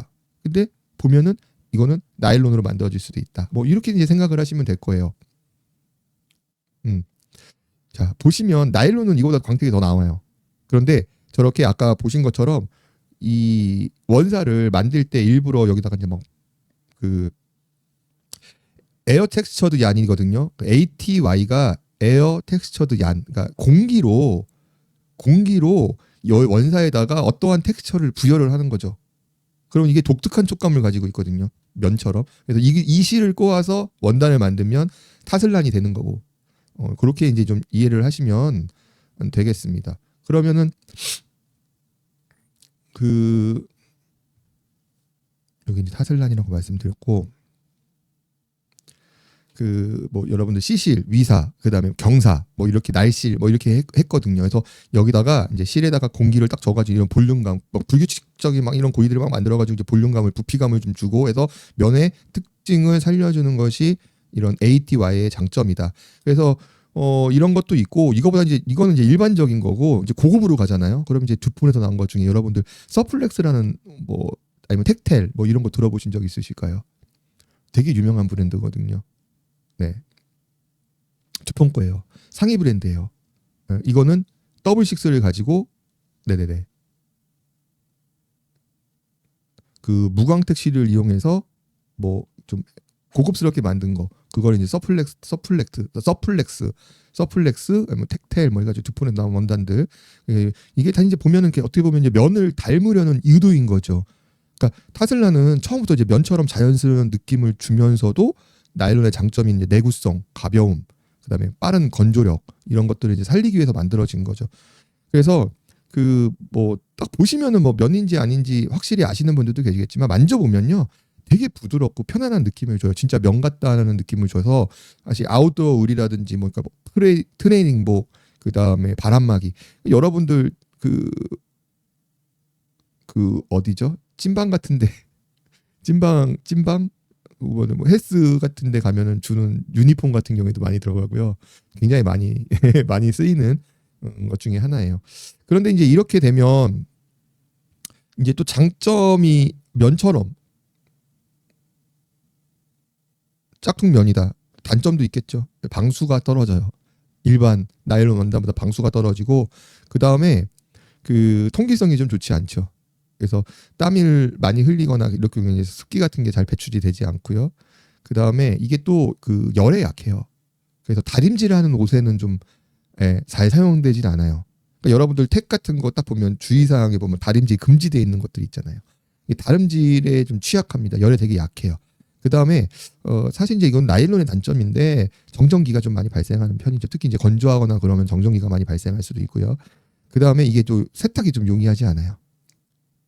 섬유 틈새에 왜냐하면 아까 보셨던 그런 고리 사이에 고리 이 사이사이에 염료가 끼면서 얼룩 같은 게 생기면 좀 지워지기가 많이 힘든 그런 부분들이 있습니다. 자, 그다음에 제가 뭐 그 우리 회원분하고 그 원단 전문가 회원님하고 막 대화하던 중에 제가 드레이프성이 좀 떨어집니다. 막 이런 얘기들 하는 것들이 있어요. 네, 드레이프성, 드레이프. 그 옷감이 옷감이 자연스럽게 늘어지고 떨어지는 성질을 이제 얘기하는 게 드레이프성이라고 얘기를 하는데 제가 지금 화장지를요. 자, 이 화장지를 지금 이렇게 손에다 올려놨어요. 자, 어때요? 각이 잡혀 있죠. 잡혀 있죠. 자, 제가 이 화장지를 손에다 올려볼게요. 어때요, 얘는? 여러분이 딱 보시기에도 얘는 되게 부드러울 것 같죠. 얘는 되게 부드러운 거예요. 얘는 비싼 거예요. 되게 비싼 화장지예요. 먼지가 없고 굉장히 부들부들해요. 그래서 제가 이거를 구겼을 때 원형을 그러니까 잘 구겨지면 착 떨어져요. 착 떨어진다는 표현을 해야 되겠다. 손에다 올려놨을 때 착 감싸요. 근데 이 화장지는 이게 중국에서 사온 거거든요. 그때 딱 올려놓으면 빳빳해요. 안 감기잖아요. 제 손에. 이걸 만약에 여러분들이 옷이라고 생각해봐요. 어떤 옷은 딱 입었는데 빳빳해요. 빳빳해요. 드레스 같은 거 있잖아요. 드레스 같은 거 빳빳하잖아요. 그죠? 근데 어떤 옷은 우리가 입으면 촥 뭐예요? 란제리 같은 거. 드레이프성. 옷이 촥 감기냐 안 감기냐. 원단이 촥 감기냐 안 감기냐. 이제 요거를 생각하시면 돼요. 그러니까 정장 같은 경우에는 드레이프성이 그렇죠. 근데 브라우스 같은 경우에는 그때그때 다 다른 거죠. 그래서 이게 그 나일론은 좀 어려워요. 아니, 나일론이 어려운 게 아니고요. 저기 제가 지금 잘못 얘기했어요. 그 폴리에스테르는 좀 어려워요. 나일론은 여러분들 아시겠지만 나일론 원단은 딱 보면 잘 흐물흐물하잖아요. 근데 폴리는 만져보면 뻣뻣하잖아요. 근데 이 폴리에스테르를 이제 감량 가공이라고 그래요. 디러스터링이라고 얘기를 하는데 감량 가공을 통해서 광택을 죽여버리는 거예요. 광택을 죽이면서 깎아요. 그러니까 쉽게 얘기하면 실을 뭐 원단을 깎는다고 표현을 해야 되나? 막 다듬어요. 그래가지고 드레이프성을 좀 높여주는 거예요. 이거 이제 감량 가공이라고 얘기하는데 이게 우리나라가 최고예요. 우리나라 이게 80년대 우리나라 대구가 전 세계 최고였어요. 그래서 전 세계 뭐 이런 그 감량 가공 드레이프성을 높인 이런 원단의 메카로 굉장히 유명했었다. 뭐 대구가 워낙 유명하긴 했지만 그렇게 됐다. 이제 그렇게 보시면 될 것 같고요. 그래서 드레이프성 어제 제가 뭐 드레이프성 얘기를 하니까 뭔 얘긴가 싶으셔가지고 찾아보신 분도 아마 계실 수도 있어요.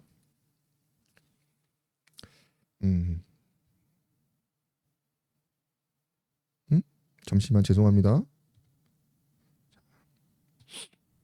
이건 이제 보통 이제 쉐이프트 크로스 섹션이라고 얘기를 하는데 이형 단면이라고 하는데 이게 그 섬유의 단면 모양을 변형해서 기능성을 높이는 기술을 이형 단면이라고 이렇게 얘기를 해요. 이게 무슨 얘기냐면 그 초기 합성 섬유 같은 경우에는 그 표면 지역을 최소화한 그 원형 단면이었어요. 동그랬어요. 그냥 동그란 노즐에 동그랗게 뽑아냈단 말이에요. 근데 요즘에는 표면 지역을 넓혀가지고 나일론 같은 경우에는 흡습성을 갖고 있잖아요. 흡습성을 갖고 있어요. 그 제 블랙제이드 제가 현미경으로 찍은 사진을 보면 굉장히 둥그런 실들이 이렇게 지나가거든요. 그런데 이 친구를 보면 약간 이걸 그 테트라포트 닮았잖아요. 그죠? 그러면 표면적을 되게 넓혀줬잖아요. 그러니까 물이 닿았을 때 원보다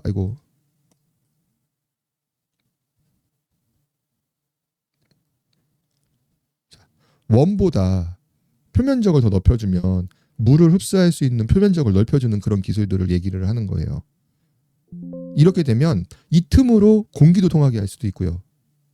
그 다음에 특유의 광택들, 그러니까 빛 반사율이 달라지기 때문에 특유의 반사율을 통해서 좀 독특한 색들도 구현해낼 수도 있고요. 근데 재밌는 게 나일론은 그런 이연 단면사라고 해야 되는 거죠. 그러니까 보통 이제 원연이 많고 그 단순한 형태들이 되게 많아요. 나일론은. 그런데 폴리에스테르는 이걸 되게 다양하게 만들어내거든요. 지금 여러분들이 보시는 잠시만요. 이게 뭐냐면 이거 아니다. 자, 이거 여러분 쿨맥스 아시죠? 쿨맥스.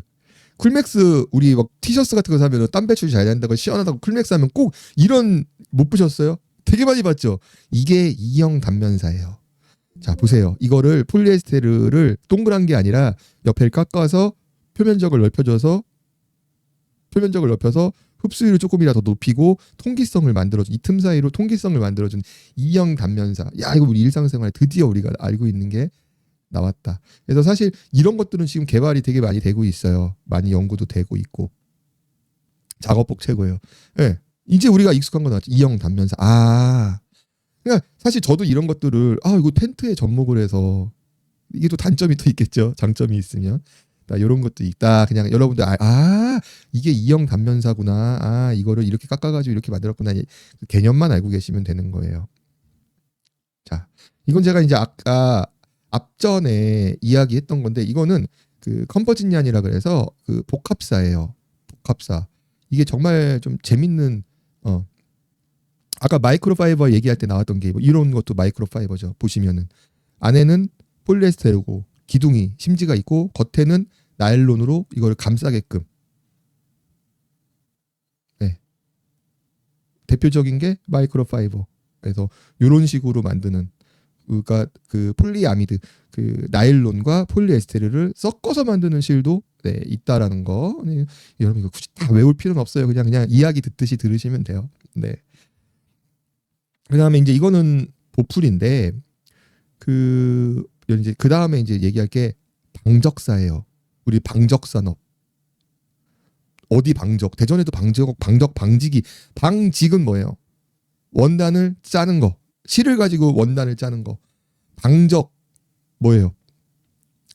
사실 이제 이 방적은 영어로 스펀얀이라고 그래요. 스펀얀. 우리가 이제 그 방적사는 뭐냐면 우리가 그 면 같은 경우에는 단섬유로 만들어졌다고 했잖아요. 단섬유. 조그만한 그러니까 실이라고 얘기하기 좀 그렇지만 섬유를 여러 개 꼬아가지고 만든 게 면사예요. 면으로 만든. 그런데 나일론은 한 번에 쭉 뽑아낸다고 해서 저희가 이제 그죠? 방적사는 뭐냐면 필라멘트예요.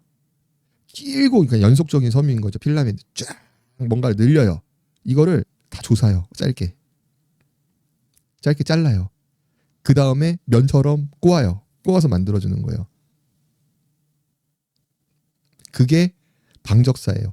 여러분들 옷 샀는데 스웨터를 샀는데 니트를 샀는데 저렇게 보풀이 생긴다? 그런 방적사인 거죠. 방적사. 왜? 이제 필링이라고 하거든요.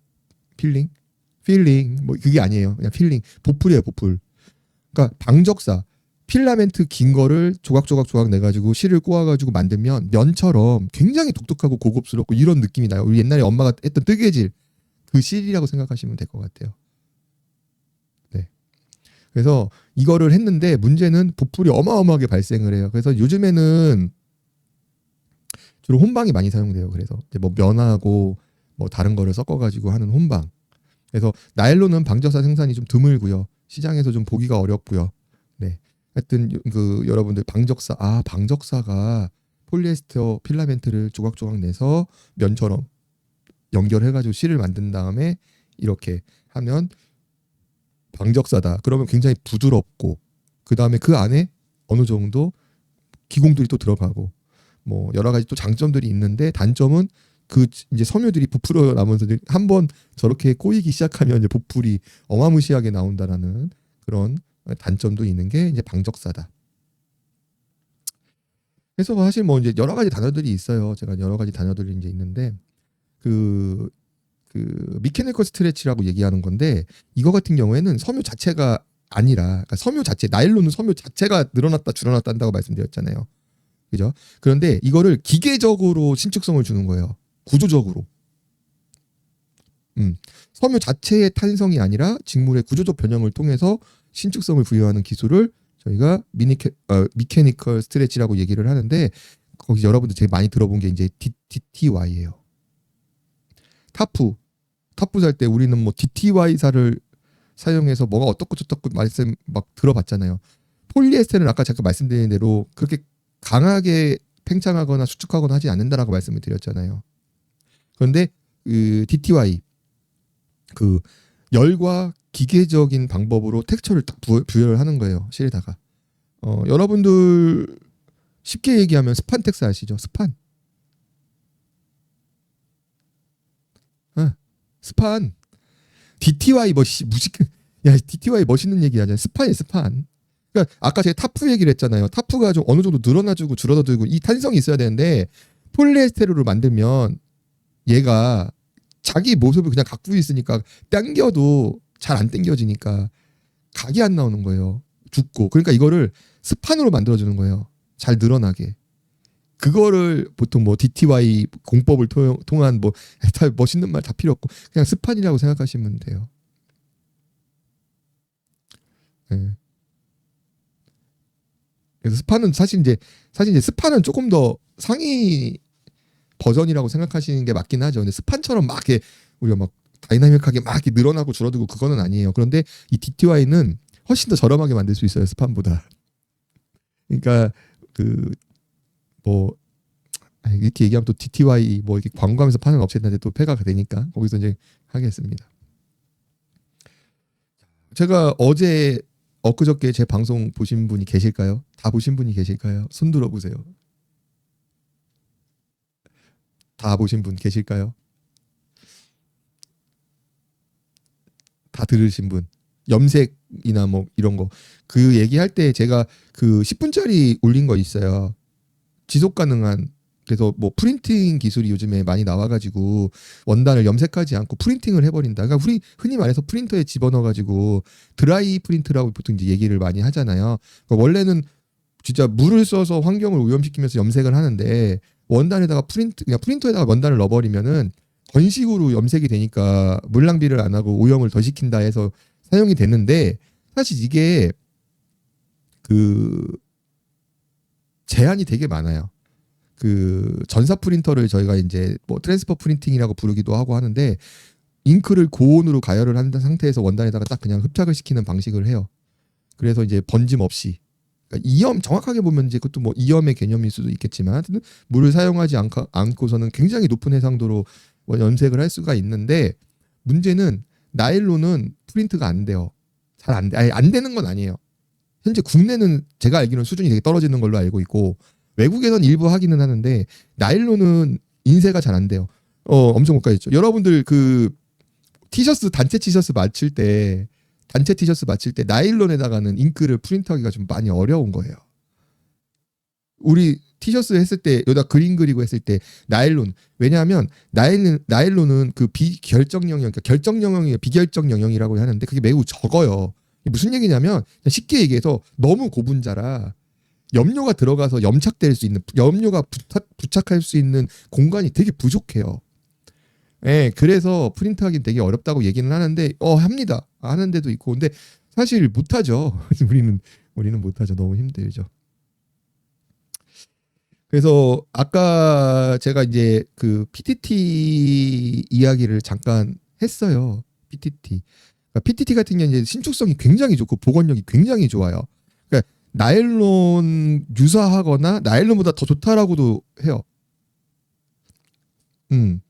그래가지고 이제 신축성, 복원력.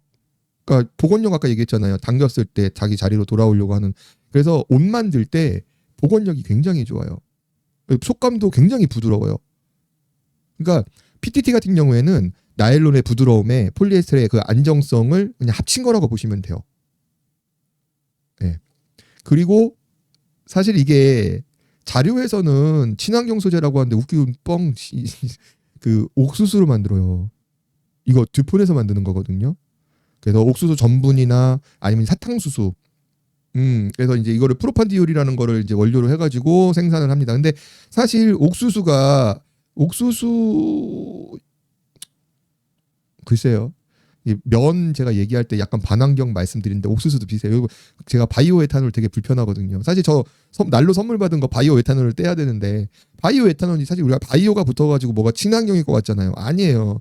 저게 다 브라질 뭐 이게 우리의 허파를 다 갉아가지고 거기다가 땅을 개간을 해가지고 거기다가 씨앗을 씻고 막 거기다가 막 막 농약 뿌려가면서 물 막 버려가면서 키운 걸로 추출해서 만드는 거라서 그게 사실 그쪽에서 약간 반환경 이렇게 얘기를 하는데 PPP도 이제 좀 애매하긴 하죠. 그래서 폴리에스테르 그 PTT 같은 경우에는 나일론에서 폴리에스테르 나일론에 이어서 제 3세대 섬유라고 이렇게 불릴 정도로 되게 장점들이 되게 많아요. 그래서 듀폰 되게 유명하죠. 그다음 휴비스도 되게 유명해요. 그래서 이런 듀폰이나 휴비스 같은 되게 유명한 기업들에서 섬유를 이제 생산하고 하고 있어요. 그래서 사실 이 PTT로 만든 텐트가 있을까요? 잠깐만요. 갑자기 궁금해졌어요.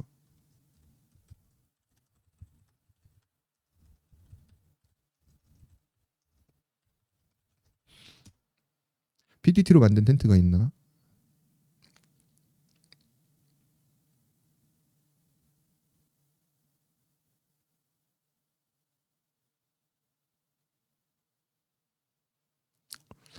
아, 제가 PTT는 그냥 읽어드릴게요. 얘가 뭐 100% 맞는지는 모르. 자, 우선 정리하자면 PTT는 듀폰이 소로나라는 상표명으로 상용한 섬유인데요. 특징은 탄성, 그러니까 스트레스성이 좋고 촉감이 부드럽고 구김이 적고 오염성이 적고 그다음에 환경 친화적이라고 옥수수 식물 유래 원료라고 해서 네, 이건 저는 아니라고 생각을 하고 그다음에 텐트 소재로는 PTT가 거의 쓰이지 않습니다. 이유는 인열 강도, 내수성, 내구성이 최우선인데 씨 텐트에 대해서 뭘 하네. 텐트는 인장 인열 강도, 내수성, 내구성이 최우선인데 이쪽은 나일론과 폴리에스터가 압도적으로 유리함. 그다음에 PTT 의류, 스포츠웨어나 카페트 인테리어 원단에 주요 사용이 되고 아웃도어 원단에도 일부 의류는 쓰이는데 텐트나 타프 같은 쉘터류에는 적용 사례가 확인되지 않고 있음. 실제 원단 시장에서도 PTT에 코팅한 원단이나 직물은 거의 유통되고 있지 않음. 네. 그래서 현재 확인되는 한 PTT로 제작된 텐트는 없다고 보는 게 맞습니다. 텐트 시장은 폴리에스터 그리고 나일론이 사실상 표준이고 PPT는 기능 대비 원가 경쟁력이 부족해서 아웃도어 텐트에는 채택되지 않고 있는 상황인 것 같습니다. 그,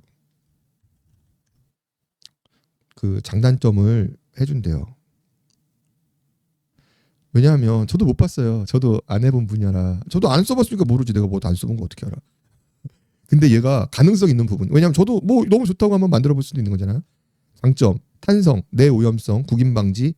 그다음 이건 좋은데 단점, 강도가 부족하다. 내수함 및 코팅 호환성.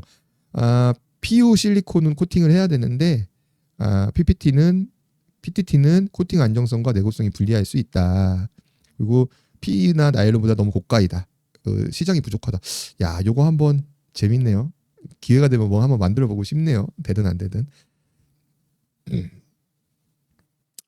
그다음에 이 친구 같은 경우에는 결례도가 일단은 좋고 그다음에 염색성도 되게 좋아요. PTT 같은 경우 염색성도 좋고 해가지고 이제 다 쓰이는데 그 중요한 거 중에 하나가 제가 이제 유심하게 이제 봤던 게 메모리 기능이에요. 메모리 기능. 그러니까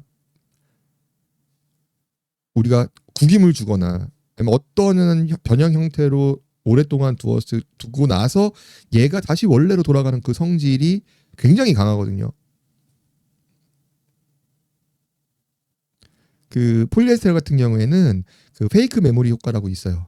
페이크 메모리 펑션이라고 그래서 가짜로 그냥 돌아오게 하는 그런 기술들이 있기는 있는데 그 장박을 해보면 장박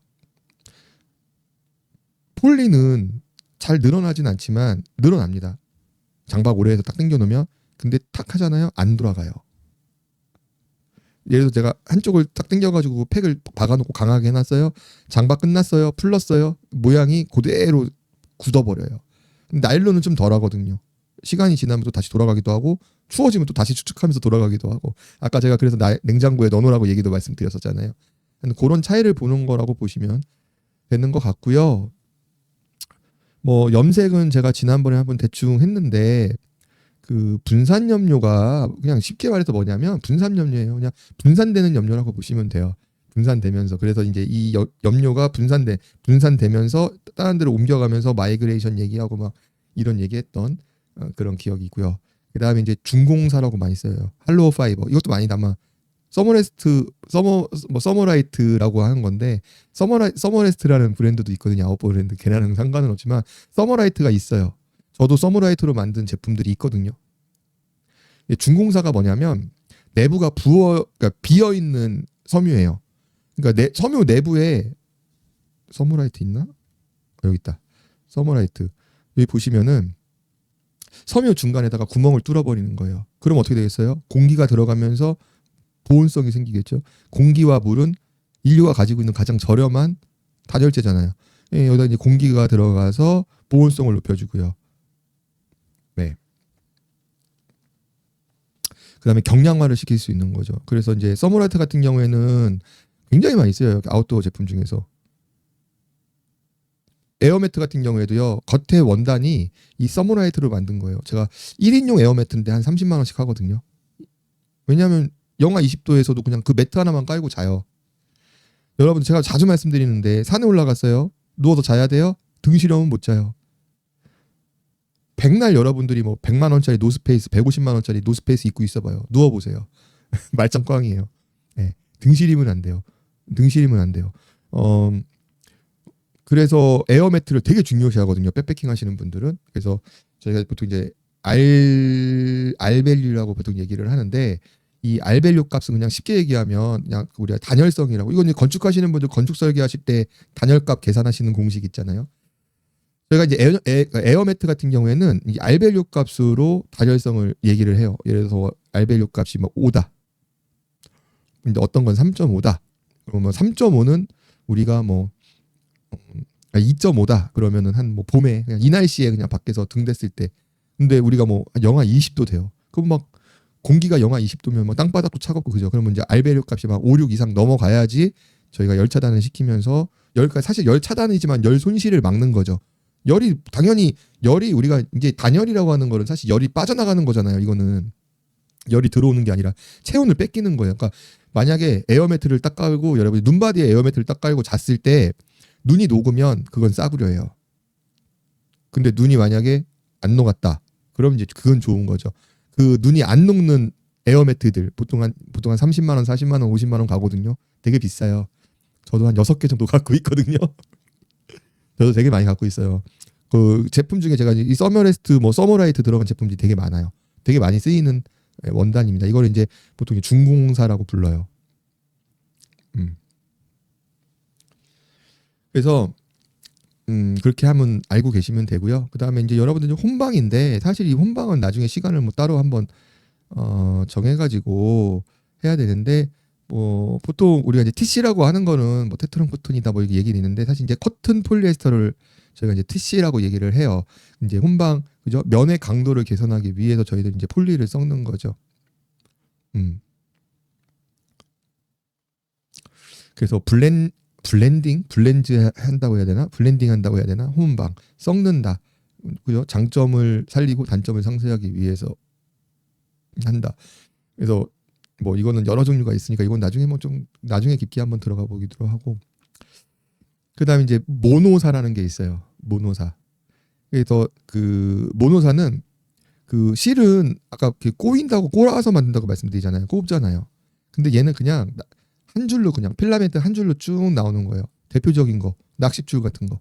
낚싯줄 여러분들 이제 합사 이런 거 말고 낚싯줄 쭉 보면은 우리가 뭐 기타줄 그 여러분들 클래식 기타 줄 보면은 일반 통기타는 스틸로 돼 있잖아요. 쇠로 돼 있는데 쇠 이렇게 꼬여 있거든요.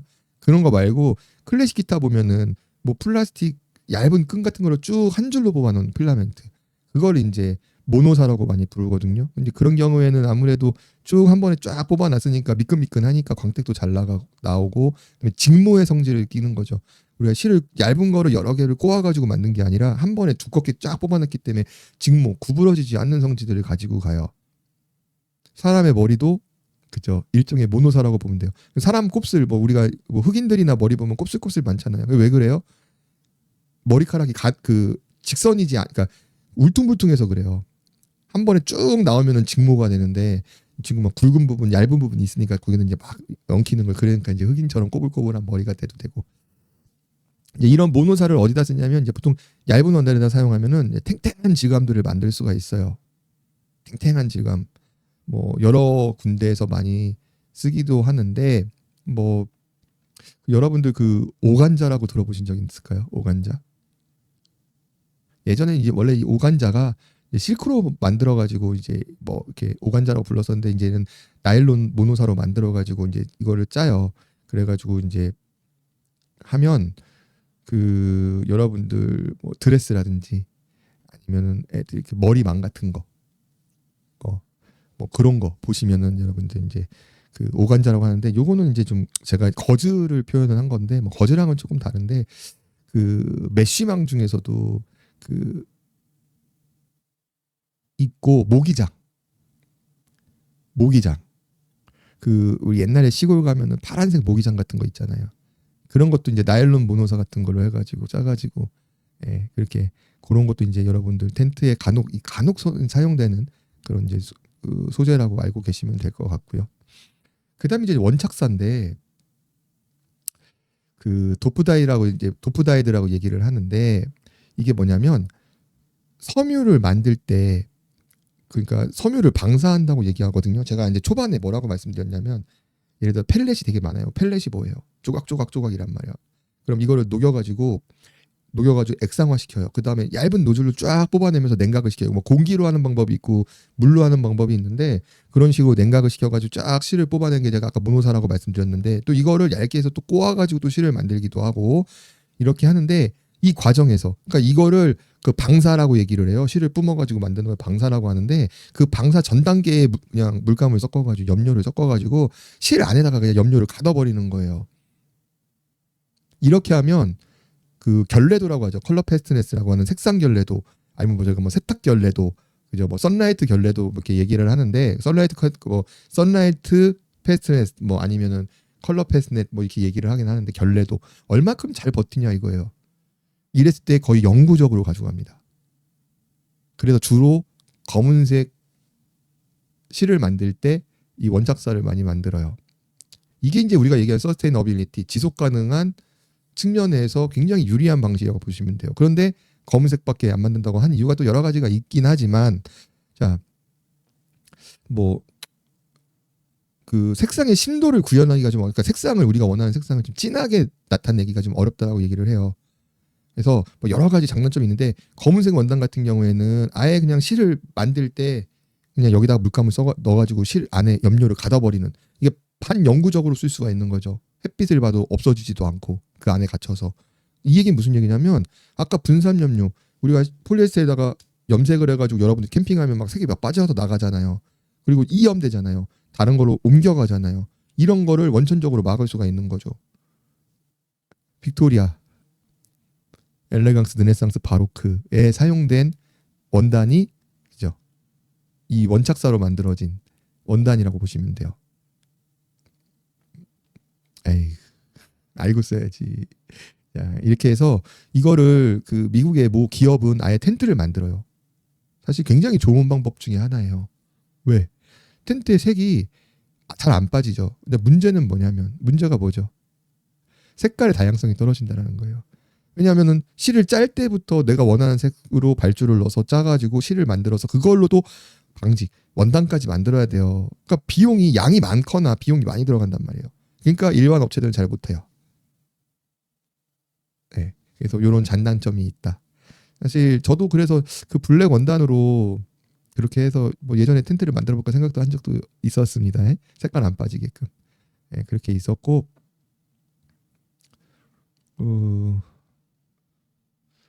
이제 제가 지금 말을 하면서 실수한 것 같아요. 잘못 얘기한 게 있어요. 그러니까 저희는 그 선염이라고 보시면 돼요. 그러니까 원착사는 아니에요. 정확히 얘기를 하면 도프다이드는 아니고 저희는 선염이라고 보시면 돼요. 그러니까 실의 단계에서 염색을 해버리는 거죠. 실의 단계에서 원단 단계에서 염색한 게 아니라 실의 단계에서 염색을 했다고 보시면 될 것 같습니다. 자, 그래서 폴리에스터의 단점 중에 하나가 이 마이그레이션 문제예요. 색이 빠진다라는 거예요. 색이. 그렇게 해서 그 나일론은 사실 색이 덜 빠져요. 덜 물든다고 보시면 돼요. 근데 이제 폴리 같은 경우에는 염색을 해놓으면 그 염색약이 빠져요. 자, 이게 여러분들 제가 오늘 사실 여기까지 끌고 온 이유예요. 면 텐트예요. 면 텐트 나일론으로 안 만들잖아요. 면 텐트는 면으로 만들잖아요. 100% 면은 어차피 아웃도어용으로는 꽝이고요. 면 혼방을 쓴단 말이에요. 지금 시중에 있는 면의 99.5%, 그러니까 99% 이상이 면 혼방을 쓴단 말이에요. 그럼 면 혼방에 들어가는 그 면하고 혼방 그 브랜딩한 그 실은 뭘까요? 폴리에스테르겠죠. 폴리에스테르는 염색에 취약합니다.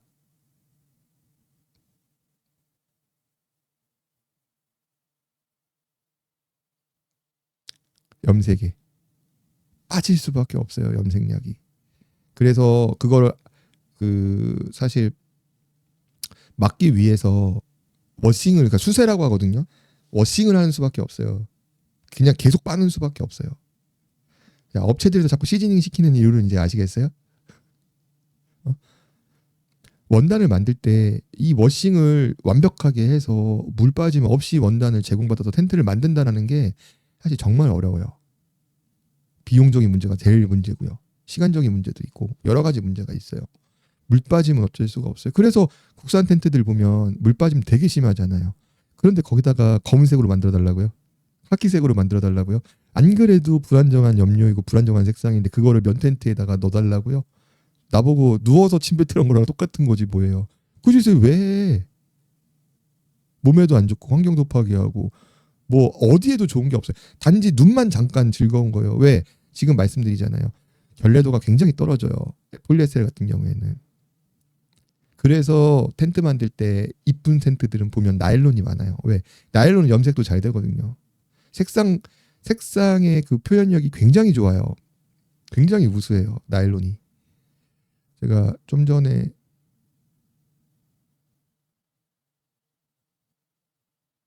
염색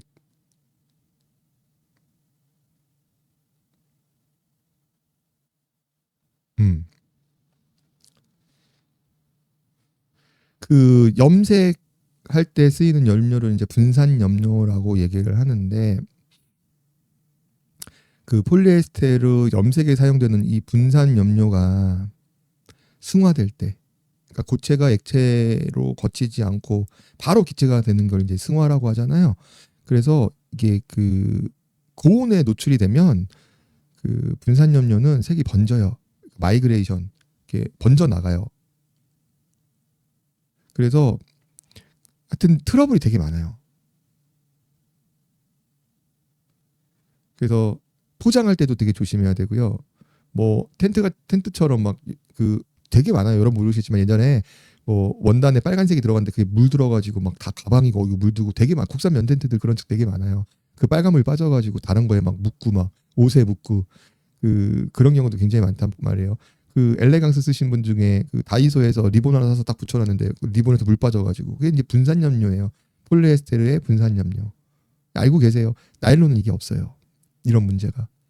제가 이제 서블리메이션이라고 얘기를 하는데 제가 이제 영어를 못해도 죄송합니다. 이게 업체에서는 영어를 쓰니까 공용어로 저도 그 서블리메이션이라고 얘기를 하는데 이게 이제 승화성을 얘기를 하는 거거든요. 그래서 나일론은 이런 색상 염색의 이염 마이그레이션이나 승화성 이런 부분에 대해서는 조금 유한 편이에요. 네, 폴리가 조금 그 어렵습니다. 그다음에 이제 그 흡습성이죠. 흡습성. 그러니까 합성섬유는 일반적으로 소수성이에요. 뭐예요? 물을 밀어내는. 네, 물을 그 밀어내는 성질을 잘 흡수하지 않은 성질을 갖고 있죠. 근데 그 모이스처 리게인이라고 하거든요. 모이스처 리게인. 그러니까 섬유가 흡수하는 수분 비율, 흡습성, 그러니까 흡습률을 얘기를 하는 건데 이게 이제 뭐 소재마다 다르긴 좀 하지만 폴리에스테르 같은 경우에는 0.2%에서 0.4% 정도 흡습성을 가지고 있고요. 나일론은 제가 자주 얘기하잖아요. 0점이 아니고 4%의 흡습성을 갖고 있어요. 그래서 합성성유 중에서 상당히 비중이 높아요. 물을 빨아들이는. 이게 사실 장점이자 단점이거든요. 왜냐하면 속옷으로 했었을 때는 4%의 흡수율이 땀을 4%를 흡수할 수 있다는 거잖아요. 장점인데 텐트는 물을 먹으면 안 되잖아요. 그죠? 근데 텐트는 어차피 실리콘으로 겉에가 포장이 돼 있고 안에는 PU로 돼 있기 때문에 이 흡습성에서는 사실 큰 문제는 없고요. 자, 해서 이 흡습성이 사실 소재를 만졌을 때 우리가 사람이 옷을 입었을 때 그 감촉에 굉장히 큰 영향을 준다고 해요. 예, 그래서 그 모이스처 리게인 같은 경우에는 나일론은 4%, 폴리에스테르는 그 10분의 1인 0.2에서 0.4%, 거의 없다고 보시면 돼요. 없다고 보시면 되고 그다음에 이제 그 실제 굵기인데 이 굵기가 여러분들 나일론 같은 경우 보면은요. 사실 저도 가끔 헷갈려가지고 잘못 쓸 때가 있어요. 보통 나일론은 70데니아가 많아요. 70데니아. 근데 이제 걔 중에 뭐 68데니아가 있고 뭐 자기가 원단 만들 때 그렇게 실을 짤 때 그냥 아예 재직을 할 때 뭐 그렇게 할 수도 있고. 근데 보통은 저희가 이제 그 나일론은 70데니아를 많이 쓰고 저희도 70데니아 원단을 쓰고 있고 그다음에 일반적으로 폴리에스테르 같은 경우에 75데니아를 많이 써요. 블랙제이드 1세대도 75데니아고 뭐 많이 씁니다. 많이 쓴데 더 웃긴 건 뭐냐? 그러니까 웃긴 거는 나일론 70데니아가 폴리에스테르 75데니아보다 더 굵어요. 더 굵어요. 같은 75데니아면 나일론이 더 굵어요.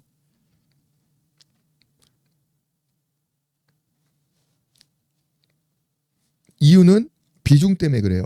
폴리에스테르가 나일론보다 이제 비중이 높으니까 그 제가 이제 번수라고 저번에 말씀드렸잖아요. 번수.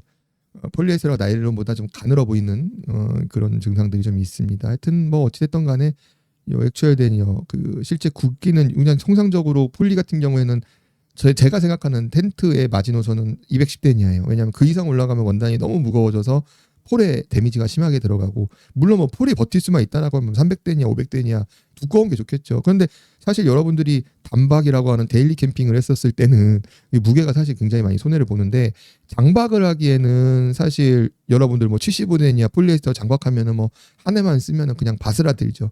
그래서 이제 저희가 롱텀이라고 해서 LT 모델을 만드는 거는 그 오래 쓸 수 있다라는 거예요. 오래 쓴다라는 거는 원단이 그만큼 튼튼하다는 얘기고 그래서 로크포트는 210데니아를 써요. 근데 이 아웃도어 시장에서 텐트 시장, 쉘터 시장에서 210데니아를 사용하는 경우는 거의 없어요. 몇 개가 없어요. 진짜 손에 꼽아요. 왜? 그 자랑스럽게도 스노피크에 있고요. 스노피크 최고 모델, 올캠핑의 최고 모델. 그다음에 콜맨에도 예전에 있었어요. 예전에 있었나? 150데니아가 최고인가? 콜맨에도 좀 두꺼운 게 있었어요. 몇 개 없어요. 전 세계적으로. 왜? 사람들이 그렇게 비싼 건 안 사거든. 그렇게 해서 이제 210데니아를 많이 쓰고요. 보통 많이 쓰는 게 조금 돈 좀 썼다 그러면 이제 150데니아. 이제 보통 한 75데니아. 그다음에 나일론 같은 경우에는 이제 경량 텐트들은 뭐 20데니아, 30데니아, 뭐 요즘에 5데니아도 막 나오고 하는데 이제 보통 한 30데니아, 20데니아 많이 쓰고요. 이제 그 다음에 저희처럼 70데니아. 왜냐하면 여러분도 장박도 하고 막 튼튼하게 써야 되는데 블랙제이드 그 원단으로 풀커버 만들어 버리면 금방 상하잖아요. 그래서 두꺼운 걸 쓰는 거죠. 그래도 폴리보다 훨씬 더 가볍다. 거의 한 무게가 반밖에 안 되죠. 그러니까 시중에서 르네상스 크기의 쉘터 풀커버만 한 40만 원 해요. 그것도 폴리 옥스포드 아니 저기 폴리에스테르 75데니아로 한 3, 40만 원 받아요. 근데 르네상스는 나일론 70데니아로 그 4.5m짜리 커버하는 풀커버를 네, 그냥 넣어드리죠. 이제 그렇게 좀 이해를 하시면 될 것 같습니다.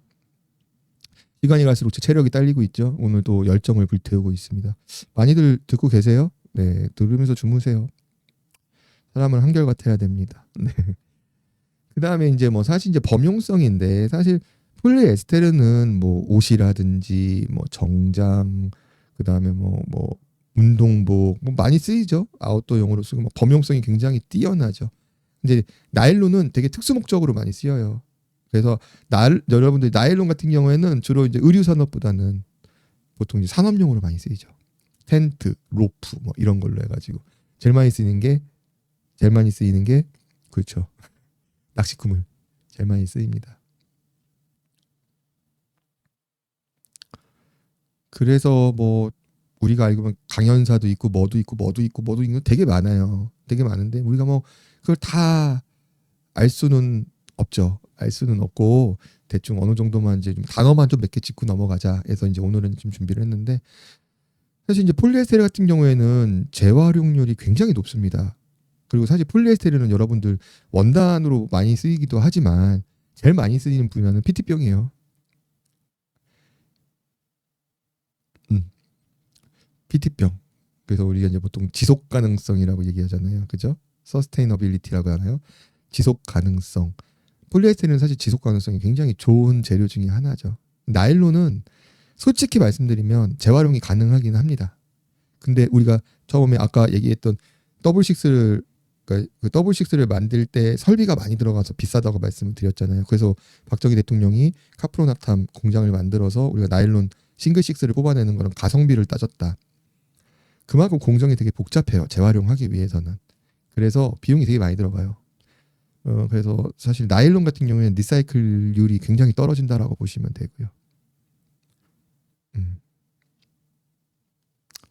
그렇습니다.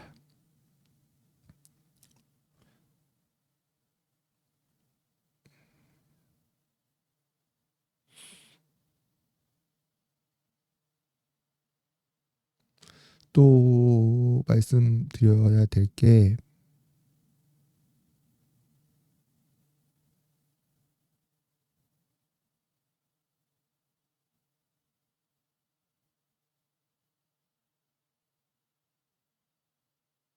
다 된 것 같아요. 그래서 이제 제가 이거를 왜 굳이 2시간이 넘는 시간 동안 준비를 해서 말씀을 드리냐. 나일론이 장점이 있고 단점이 있고 폴리에스테르도 장점이 있고 단점이 있는데 우리가 무조건 장점만 내세울 건 아니에요. 나일론도 지금 단점이 많습니다. 나일론 같은 경우는 산에 약해요.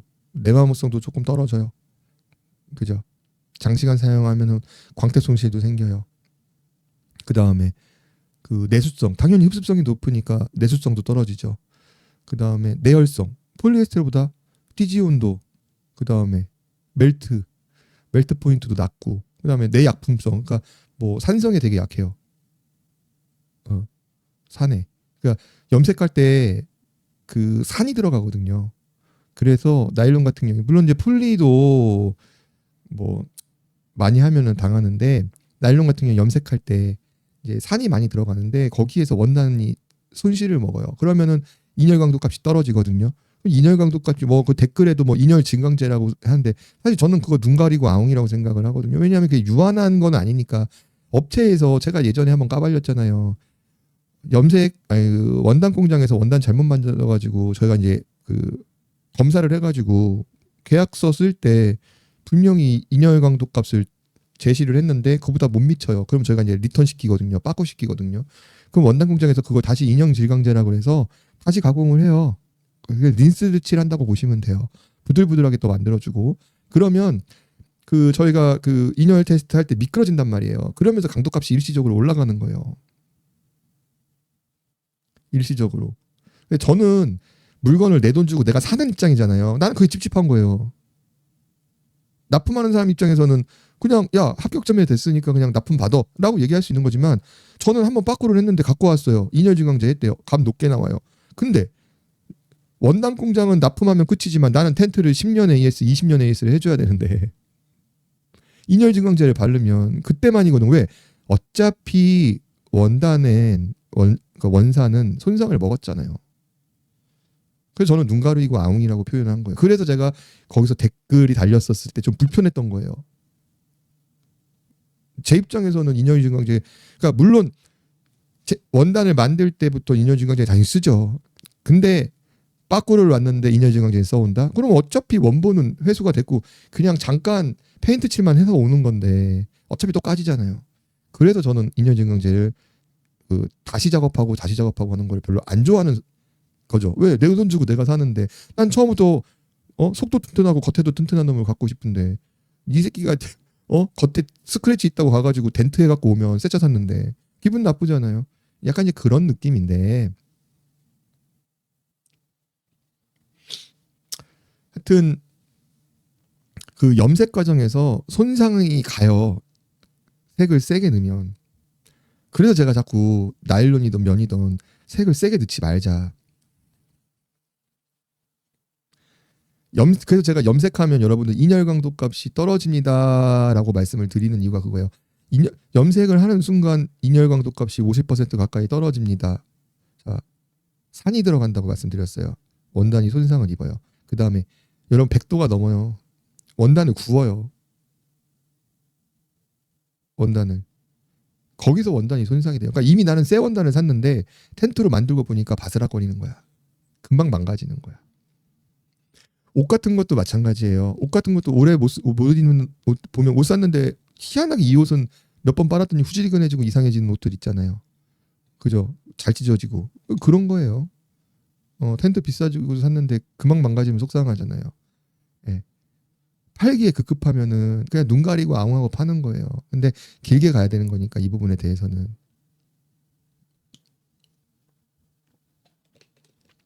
길게 가야 되니까 이 부분은 되게 중요한 부분이에요. 그래서 저희가 염색할 때도 색깔을 최대한 좀 부담이 안 되게끔 가공 시간도 줄이고. 그리고 생각해 보세요. 제가 업체에다가 빨간색으로 발주를 넣었어요. 원단 공장에서 얼마나 신경이 쓰이겠습니까? 이염될까봐,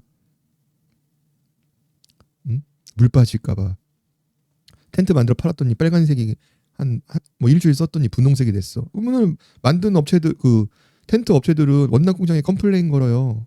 야 물어줘 원단. 미친다고요 진짜. 진짜 대금 안 주는 업체들도 되게 많았어요. 그런 것 때문에.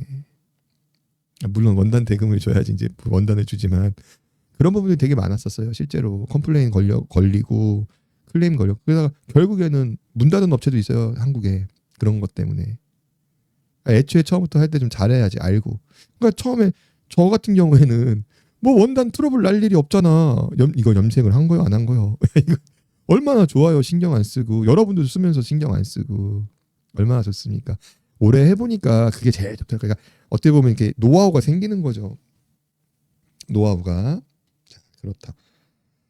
자, 그래서 오늘 여러분들께 드리고 싶은 말씀은 뭐 여러 가지를 뭐 두서없이 드리기는 했는데 사실 뭐 컨텐츠가 많이 없기도 해요. 맨날 했던 얘기, 지금 했던 얘기, 이거 했던 얘기 뭐 처음 하는 거 아니잖아요.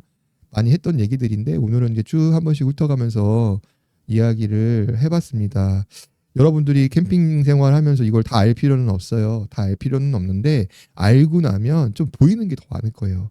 그래서 용품 하나 살 때도 이제 눈에 이 원단이 이렇게 됐고 이게 코팅 방법이 이렇게 되니까 이건 염색이 이렇게 되는 거니까 이거는 사면 얼마 못 쓰겠구나. 이건 사면 좀 오래 쓸 수 있겠구나. 이건 좀 돈을 아낄 수 있겠구나. 많이들 좀 활용을 하셨으면 좋겠어요. 제가 이 방송을 준비한 이유는 자랑하려고 해요. 그래서 제가 이런 내용들을 계속 공부하면서 취합을 하면서 계속 결론을 만들어 가는 거예요. 그러면서 저희 회사의 정체성을 만들어 가는 거죠. 지속 가능한. 그러니까 오래 쓸 수 있는 제품. 잠깐 반짝하는 제품을 쫓는 게 아니라 오래 쓰는 제품. 튼튼하게 쓸 수 있는 제품, 안전하게 쓸 수 있는 제품. 비교적 그러면서도 좀 비교적 저렴하게 살 수 있는 그런 제품들. 그거를 만들고 있다. 근데 이게 유행을 만들어가는 거다. 나중에 다 저를 따라하게 될 겁니다. 네, 지금껏 그랬던 것처럼 지금 많은 업체들이 다 저 따라하잖아요. 제가 다 옛날에 했던 거. 네, 엄청 많은 업체들이 다 예전에 제가 시작했던 거다 다 많이 따라들 하고 있더라고요. 그래서 사실 뭐 네가 내 걸 따라했네 그게 아니고 뭐 어떻게 보면 문화를 만들어 가는 거니까 선도에 나간다는 거는 참 사실 뭐 나쁜 점도 있지만 좋은 점도 있어요. 제가 이 방송을 준비했던 게 그거예요. 남들이 하지 않는 거, 남들이 어려워하는 거. 뭐 사실 뭐 팔기에 급급하지 굳이 뭐 이런 얘기까지 해가면서 팔겠습니까만은 그래도 이렇게 소통하면서 한 발 더 가까워지면 진심이 통하지 않을까 이런 시간을 준비해 봤습니다. 자, 시간이 늦었네요. 12시네요. 제가 원래 10시에 시작해서 9시에 시작해서 11시에 끝내려고 하는데 시간이 좀 늦어졌습니다. 여러분들 밤이 깊었네요. 즐거운 시간은 아니죠. 편안한 시간이죠. 편안한 시간 되시고요. 즐거운 수면 되십시오. 저는 여기서 이만 인사드리겠습니다. 이상 울캠핑 아웃도어 디자이너 제이드였습니다. 고맙습니다.